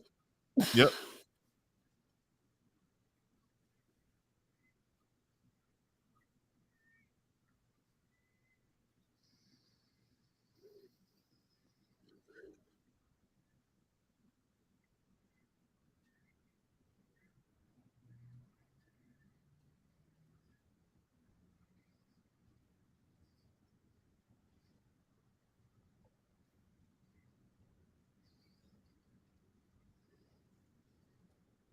Dang.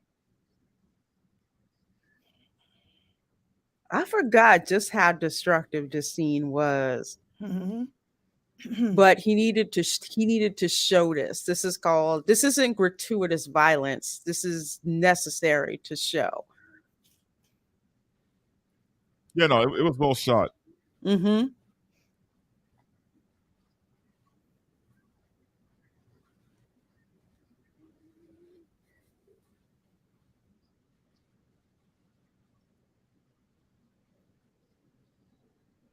Oh Lord, Smiley with the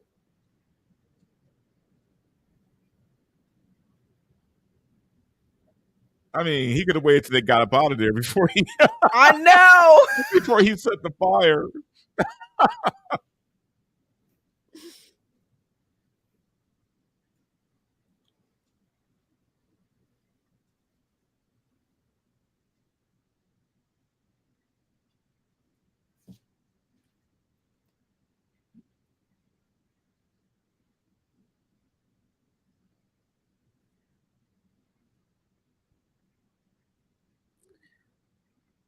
Mm-mm. Rooftop Korean ain't playing this. Yep.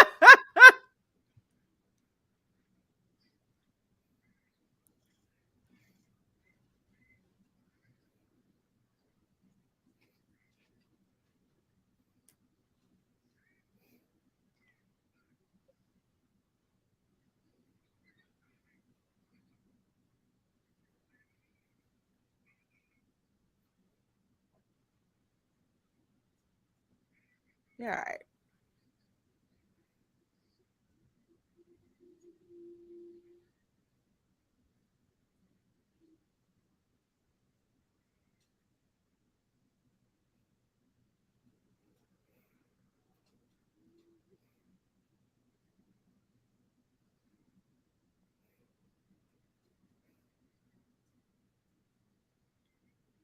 And I didn't really understand it at the time when he was like, you and me the same. He's basically trying to say, the same country that's oppressed you has oppressed me. It's just different way to see it.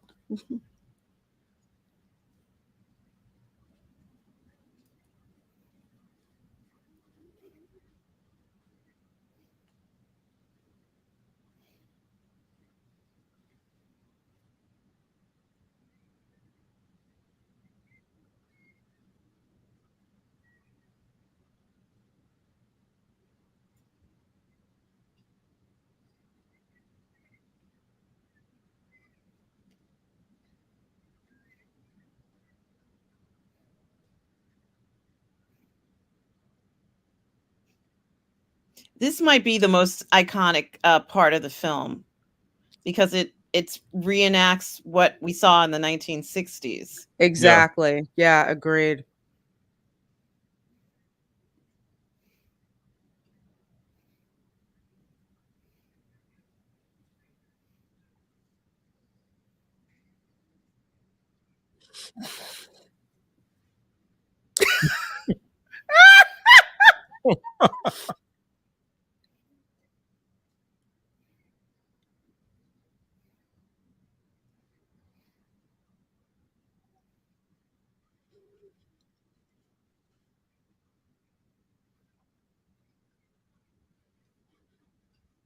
They brought up Birmingham.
And the boombox on fire.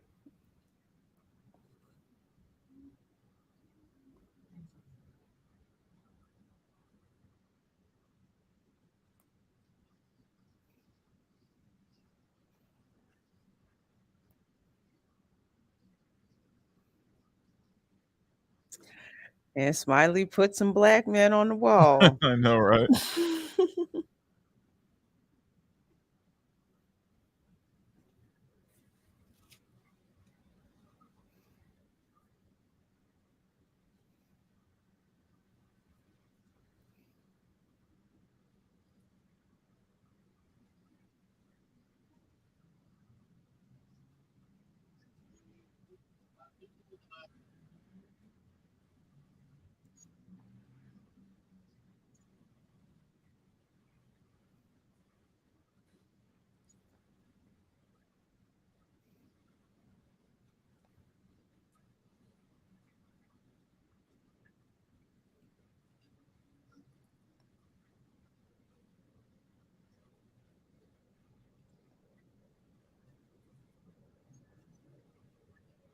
Ah,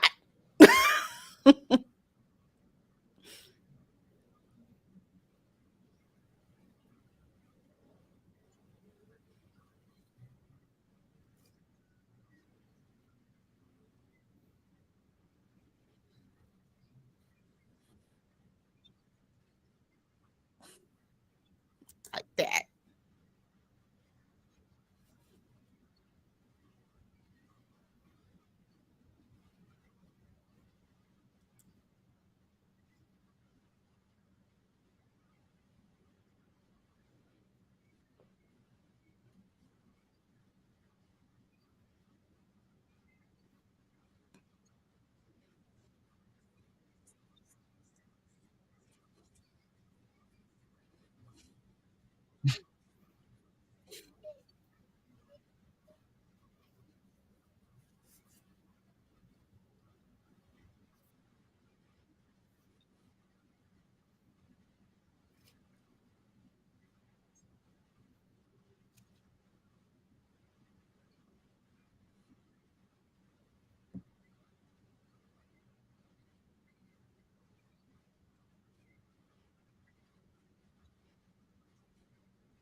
So he come through with another pizza. Yeah. Then she could be standing on the bed naked again. Pretty much.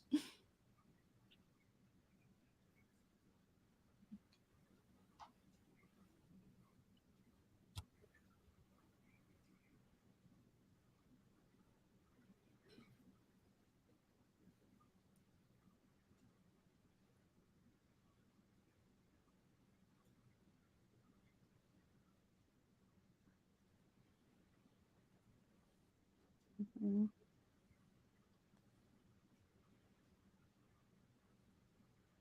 Let's see what's going on.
When they used to walk around with that kind of money. I Hmm. know. Can you do that now?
Yeah, I'm gonna take that money with me too.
And this is such a fitting way to end the film because people were just like speechless in Yeah. the theater watching it. They're just like, dang. Well, and also like the movie came out like during the summer when it was hot too. So like you can Mm-hmm. almost like feel it. You know what I mean? Yeah.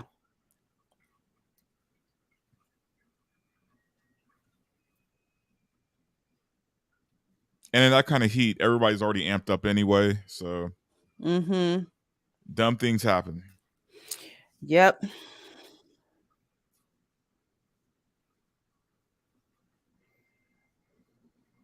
That's interesting how they put like both what Malcolm said and what MLK said.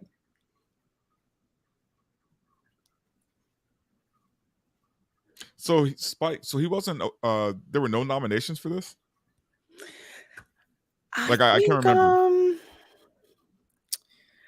yeah, that is an excellent question. I forget if he didn't get nominated or he did and he didn't win. because I mean I could imagine like this is right before or just before the big independent movie push of like Yeah. the early to mid '90s.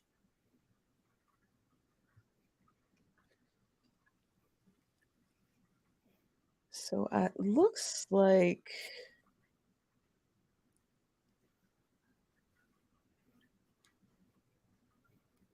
trying to remember.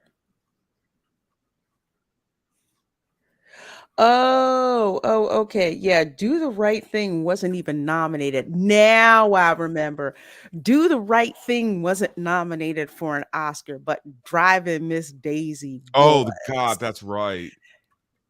Oh, I remember that. It was just like, you have got to be kidding. And yeah, so now I remember that's why Kim Basinger came out and she was just like, there's a movie that needs to be up here and it's not.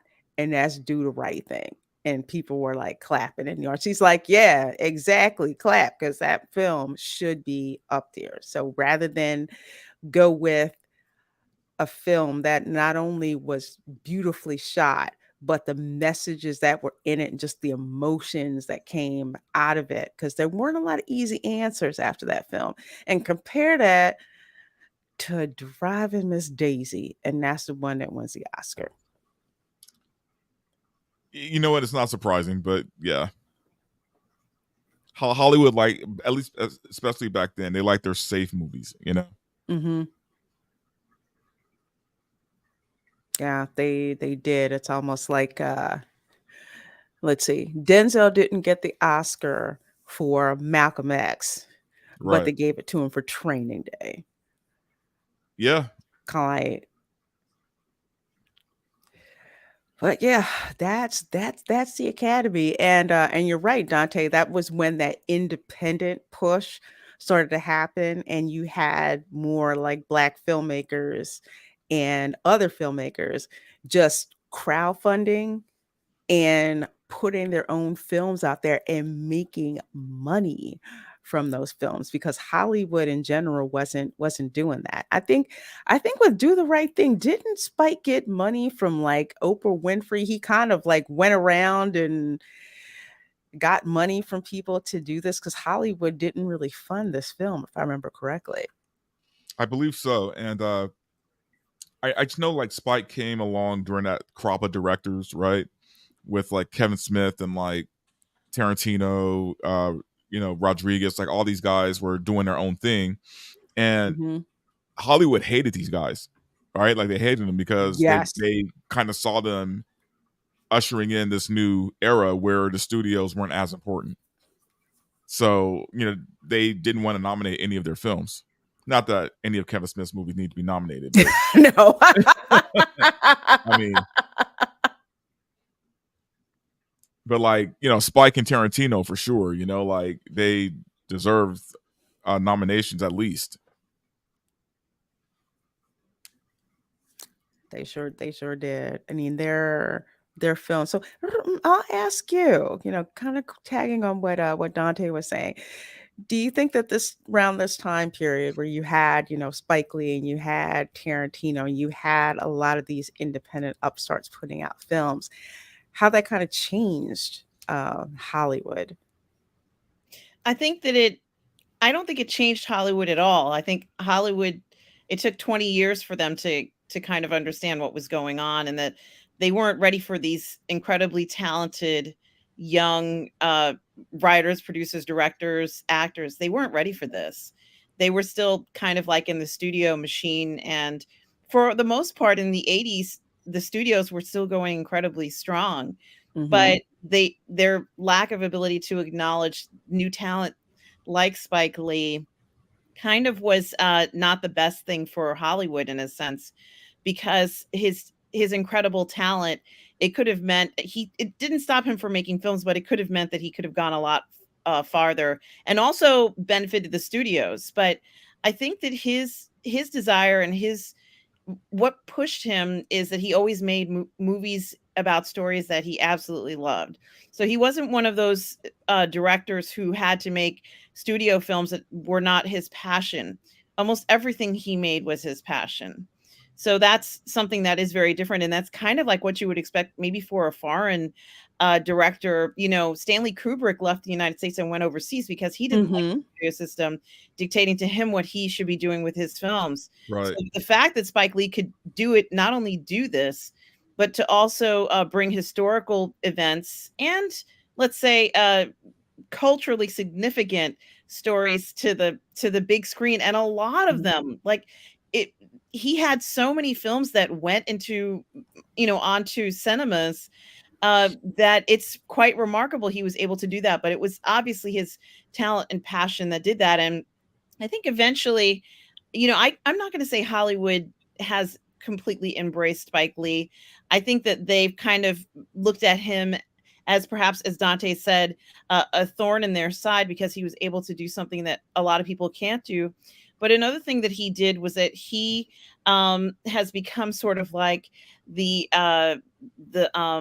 one of the favorites of Cannes, where he goes over there Mm. and they think he's like any other famous director, foreign director, who makes films that are so incredibly unique and have a huge influence over society. So when you look at his body of work, it's not how much money did his films make. No one cares about that because the quality of the films are so good. And I think that that does actually speak volumes. If you had to go down in history, would you want it to be because you made a film that made the most money? or would you want it to be a film that had a huge impact and is culturally significant and also has been something that has never been done before? And I think I would rather choose the latter. And I think Mhm. Hollywood has never really, they've never really loved auteurs. You know, like Mhm. they want directors. You know what I mean? Like they want, you know, someone who's going to go in there, you know, cook the formula, you know, that they Toe the want, line. and put out the product that they want, right? I mean, because even if you look back to like people like, you know, Melvin Van Peebles, or Alejandro Jodorowsky, uh, or even Herzog, right? Like these guys, they never liked these kind of directors because they weren't, you know, they made the movies they wanted to make. They weren't making movies to make money, you know? And I think now you have this new crop of like these 90s directors who are literally, you know, and I put Spike in that category of auteur because his style is so different that Mhm. it's not a Hollywood film. Do the Right Thing is not a Hollywood film, you know, like most of his movies weren't until like way later, you know, it's like maybe Inside Man. But if you think about everything before that, everything Spike did was in Spike style and the way he wanted to do it. So Hollywood never gets behind something like that, you know, because they can't control the director, and that's something that they can't have, right? And interestingly enough, Spike is also a talented actor. And so I think it's worked to his Mhm. advantage. Not everybody can go ahead and direct a film and also star in it. You know, you Right. can just imagine the amount of pressure it puts on you as a creator to do that.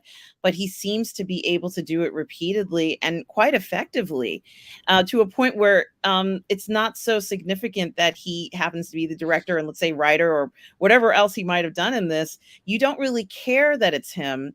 What you care Right, about is the story. And I think that that speaks volumes.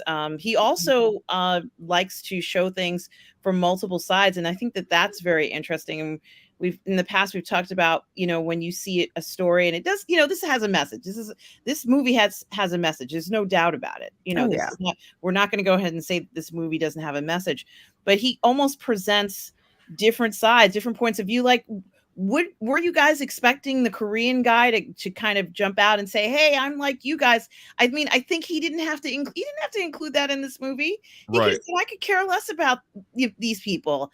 The story right, is about what happens to, you know, the Italian pizzeria owner and the black man who works as a delivery person.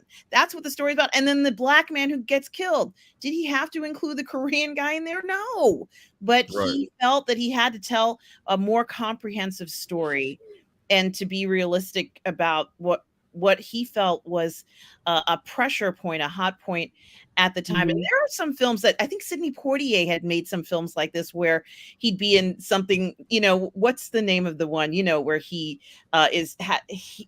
you know, he's running away, but he has a handcuffs, and he's handcuffed to another prisoner, and you know it's a white prisoner, and you know that sort of thing, and or Yeah, I he'll know what make you're talking another about. film like, is it was it do in the heat of the night, Lorena and Was Dante, it? was it in the heat of the night, was Well, in the he? Heat of the Night, I know he played a cop, right, in that one. I I think you He did in might that have. one. And then but those types of films, which honestly are not, I don't think anybody ever expected those to make a ton of money, but they do strike a nerve, strike a chord in what people are thinking about at a particular moment in time. And Sidney Poitier might be the one who I might compare him to the most because of the fact that he has such a body of work that explore those issues. And Spike likes to explore racial issues. He likes to do that. He does them well. Oh Um, yeah, I'm Mhm. absolutely. I'm particularly fascinated at how, you know, this is, you know, my childhood more or less growing up in New York City. I grew up in Queens, so my neighborhood did not look like that. I grew up in a house, and you know, but let's just say I know New York City, and I remember what it was like, and I remember this happening more or less. Not the same story, but if you walked down the street at any time, Mhm. this is what it would look like. And I find it fascinating that he decides to do that. Another guy who seems to do that, I think the guy's name is Burns. I can't remember his first name, but Oh, he makes, Eddie Burns. yes, he makes Yeah, stories about Ed Burns, but yeah, that are quite New York orientated, And he's not making a whole bunch of money off of those. The brothers McMillan, like he wasn't going to make a whole bunch of money off of that, but he wanted to tell a culturally significant story Yeah. that Mhm. he felt needed to be told. And it wasn't until many years, maybe 20 years after that, he started to kind of make a little bit more mainstream Hollywood movies, but he continued to Right. keep in that desire of telling stories that he felt was important to him. He did not have to do the brothers McMillan. He didn't have to do that. I have a feeling they probably offered him other things, but he wanted to stay to his passion. And it's not easy to go ahead and do that. There's a lot of Mhm. curves and things along the way where you can get sidetracked. But I remember all the years of Spike Lee going to basketball games and being on the sidelines and Yeah, you'd see enjoying himself. the Knicks games and all of that. Yeah. He was just so approachable and happy, just a fun kind of loving guy. And I think that overall, if that's going to be the future of what Hollywood or the movie making business is going to be, I think it was a bright future. I think it is still very bright future for that. And certainly, as the studio numbers have changed from what was it, 9, now we're down to 2 or 3, let's say, that Mhm. are Yeah. actually making movies that are making money. It, Yeah. it might have to be something like this, but not everybody is Spike Lee. Not everybody is Ed Burns. Not everybody is, it's very rare to see a creator like this who still has Mhm. stories to tell. I thought he was going to win an Academy. He's won every award there is, but I thought he was going to win an Academy Award for a movie he made called Four Little Girls, I think is the name of the film. And Oh, yeah, about the Alabama, church bombing. Yeah. I thought for sure he was going to win that one because the way that the film was stylized certainly reflected the types of things you would see in a documentary these days, about a Mhm. real life story. And it suddenly occurred to me that I'm not going to say it was super easy to make that film. Of course, it was difficult to make, but it suddenly occurred to me that Spike Lee could make any film. He's capable of making any film that he wants to make, and Yeah. he's created his own style, which I think is fascinating. But I Mhm. also think that when he goes ahead and says, hey, I'm going to go ahead and make this film, and it turns out great, and you're like, wow, that's a good film. Gee, is there any film that he's made that isn't good? There isn't. They're all good. Not everybody can say that, and I think it truly is because he sticks to what he thinks is important, and I think he follows his it's his dream to do this. You can Mhm. tell that it's his dream when you see his movies. And that's something else that stands out about his work. Yeah. Yeah. And he Absolutely. Oh, sorry. and Go ahead, he's very. Dante. I was gonna say he's very much still like that way even now. Like I remember I went to a private screening of Black Klansman when he was there. There was a party first, and then we went to the Mhm. to watch the screening. But I got to talk to him for a while, and he was just as passionate about that movie as he was about every other movie he's done. Like he's like when he talks about his past movies, you can still see you know almost a glimmer in his eye about like, oh Mhm. well, I remember how we shot this. I remember what we had to do to get this done. I remember like these actors didn't get along, like just all this stuff. And um I think his I think history will show him as someone who was important but didn't get the credit of being important at the time. Hmm. Yeah. But I think you know his films might even be taught in film school someday, I think. I would wholeheartedly agree with that. I actually took in college, I think, an elective where we took like a screenwriting class and like a survey of modern cinema class. And I remember the professor, he was just like, he was talking about, that scene in Do the Right Thing. And I think it was not too long after to come out. And he's just like, look at how this is staged and shot. And that was years ago when he picked that up. So I would think that that would still definitely be taught because it's as iconic as, like, say, in Jurassic Park, where you don't see the T-Rex first, but you just Right. see the water and the ripple for the water, and with Spike just showing how things escalated. That seemed to be the longest scene in the movie because of so many emotions that are going on and different perspectives that he's shooting from. And to go back to what Herm was saying, one of the things that I love about Spike Lee's movies and the reason why I believe they have so much appeal is he doesn't shy away from cultural and racial issues, but Right. when he does it, he does like a 360 view of what's going on. I mean, he didn't have to go into, Sal saying, hey, I want to stay in this neighborhood because this is where I've been. I've seen people grow up. This is, I built this place with my, with my own hands, and and I want to be here. He didn't have to include that background. So when Sal loses it and he starts throwing all kinds of epithets and everything out there, it's just like, this is not what he's usually like. He's not throwing out these epithets like his son does on the regular. We know Right. he didn't have to show any of that, and didn't have to show the Korean shopkeeper at all. But Spike was being very honest and very genuine with that, which is something that you do not see in films today that claim to be, oh, we're diverse and we're addressing racial issues, but you do notice how one-sided it is. Yeah. What I really love too, and it's funny I didn't pick that up till like this rewatch, is how lived in this movie feels. Like this movie feels lived in. Like Mhm. it's a day in the life, right? It's one of those movies, a day in the life, but Yeah. you feel like you were a part of that day.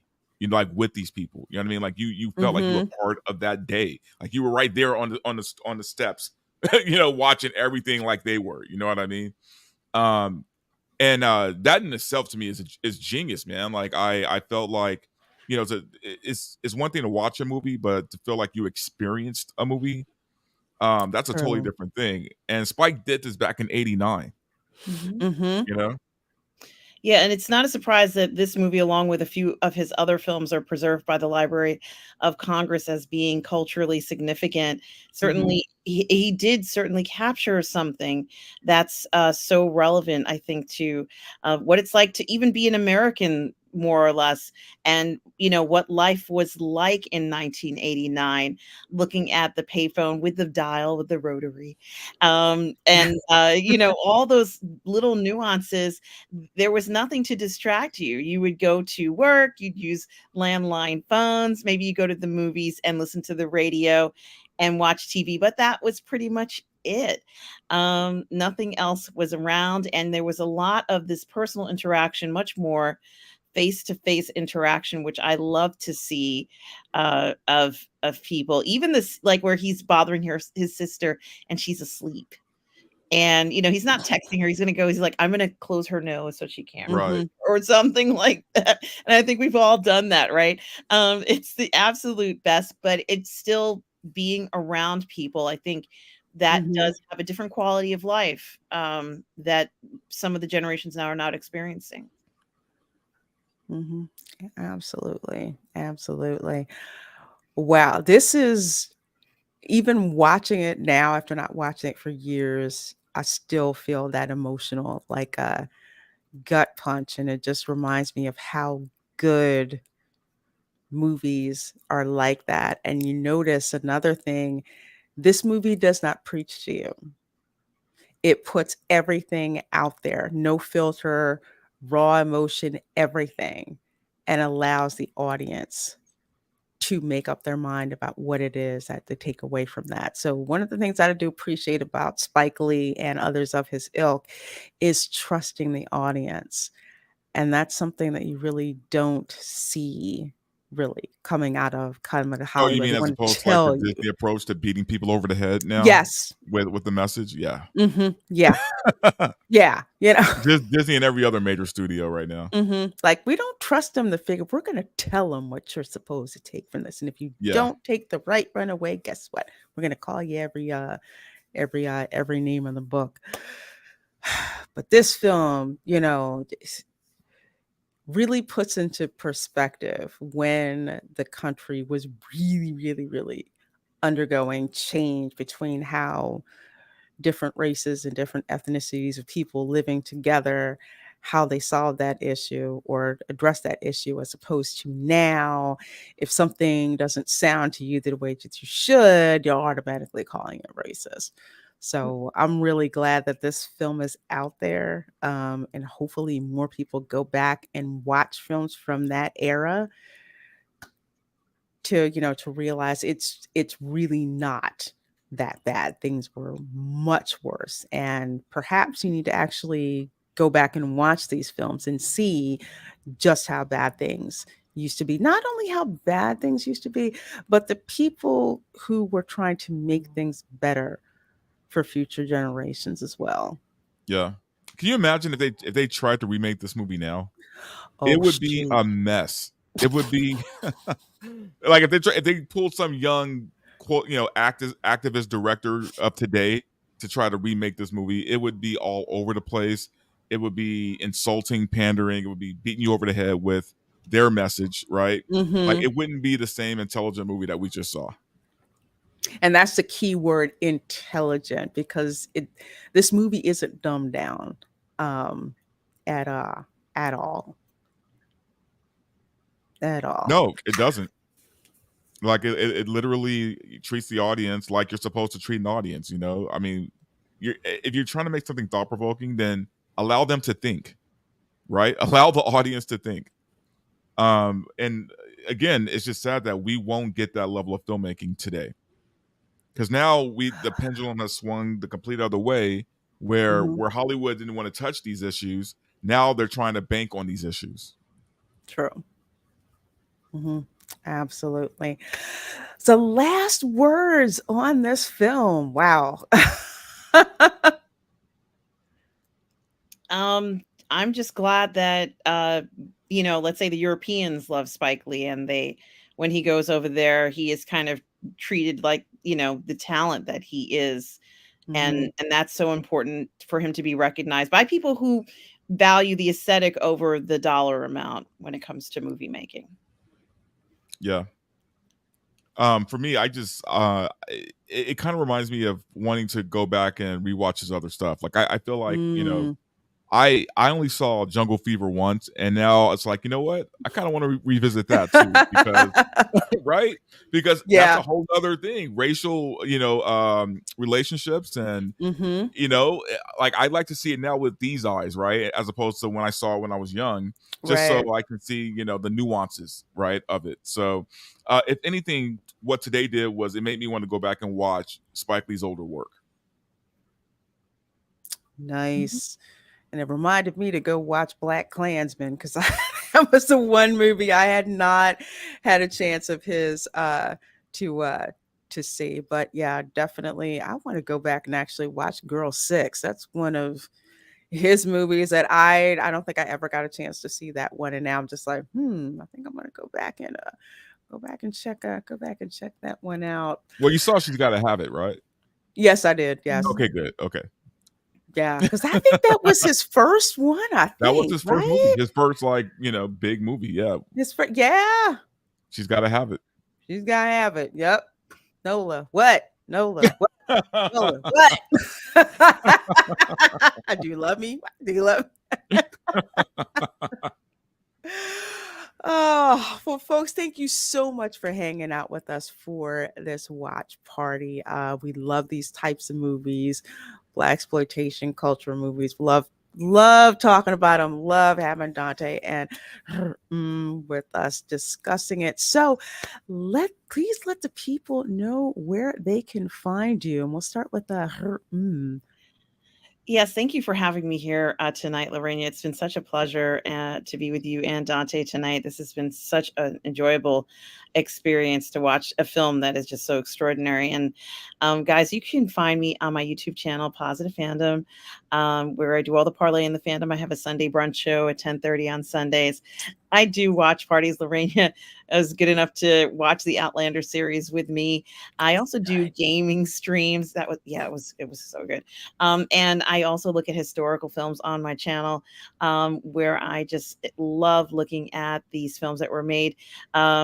That show history, and certainly explore a lot of different themes.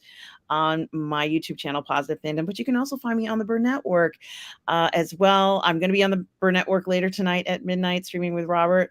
And Lorraine and I have a show on Mondays called Ladies of the PGS on the Burr Network, where we just go ahead and talk about what's been going on in the fandom and in entertainment. But you can also find me on Lorraine's channel, where I do watch parties with her as well. We've got our Toxic Male Appreciation show on Thursdays on the Yeah. Twitch channel, which is one of my favorite shows. Honestly, it's so much fun to do that show, as well as the fact that you can find me on the 1/6 Scale Man Network on Uncivilized Scoundrels, YouTube Star Wars show. So, guys, please do check all those things out. Subscribe to Positive Fandom and the Burr Network. Lorena, thank you so much for having me here tonight. It's been such a pleasure, so enjoyable. And thank you. Oh, well, thank you. I'm glad you could make it here. Love doing these watch parties with you, and especially when we throw Dante here into the mix. So please do let the folks know where they can find you. Yeah, absolutely. And also, thank you for having me on. It's funny that I got invited to some beach party today somewhere out in the boonies, and I was happy to turn them down because I was like, you know what? No, guys, Bless I'm you. watching Do the Right Thing tonight. I'm chilling. I'm just going to relax, hang out with some gorgeous women, and watch this crazy Thank movie. And you. so I'm happy to be here. And anyway, guys, you can find me on YouTube under Verbal Riot Show. I do entertainment. I do some video game stuff, but mainly just talk a lot of shit about Hollywood and the industry.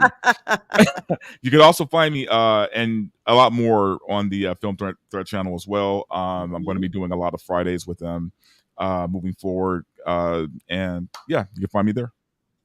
Excellent, excellent. Well, love having you here, Dante. Love having you here with these watch parties, folks. As for me, let's see. This morning I was out at Universal Studios Orlando. Halloween Horror Nights is getting put together.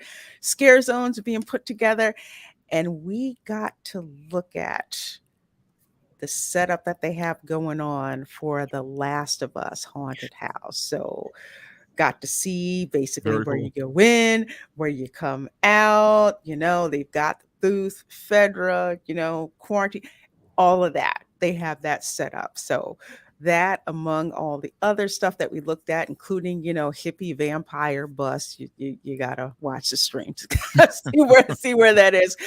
But of course, that was this morning. Tomorrow, 1 p.m. Eastern, the video premiere of Toxic Male Appreciation with her and myself. And in this episode, we talked about Simon Pegg and the various things that he has been in. And at 8 o'clock, of course, welcome to Florida. All the crazy Florida man stories we can fit into 90 minutes. It's just crazy. So we just have fun, just laughing and just like, is that, yeah, that really is true. That actually did happen. And of course, Tuesday I will actually be on a special live show for WDW Pro. Myself and a couple other people is going to have us on, and of course also on Thursdays, 6 p.m., the hour after Toxic Male Appreciation, I'm on WDW Pro's Lives channel. And from what I understand, Jonas is trying to get Dante on Pro's show. So Yeah, I'm great down. to have you on the panel, because Alan was hanging with us this past Thursday. So it was lots and lots of fun.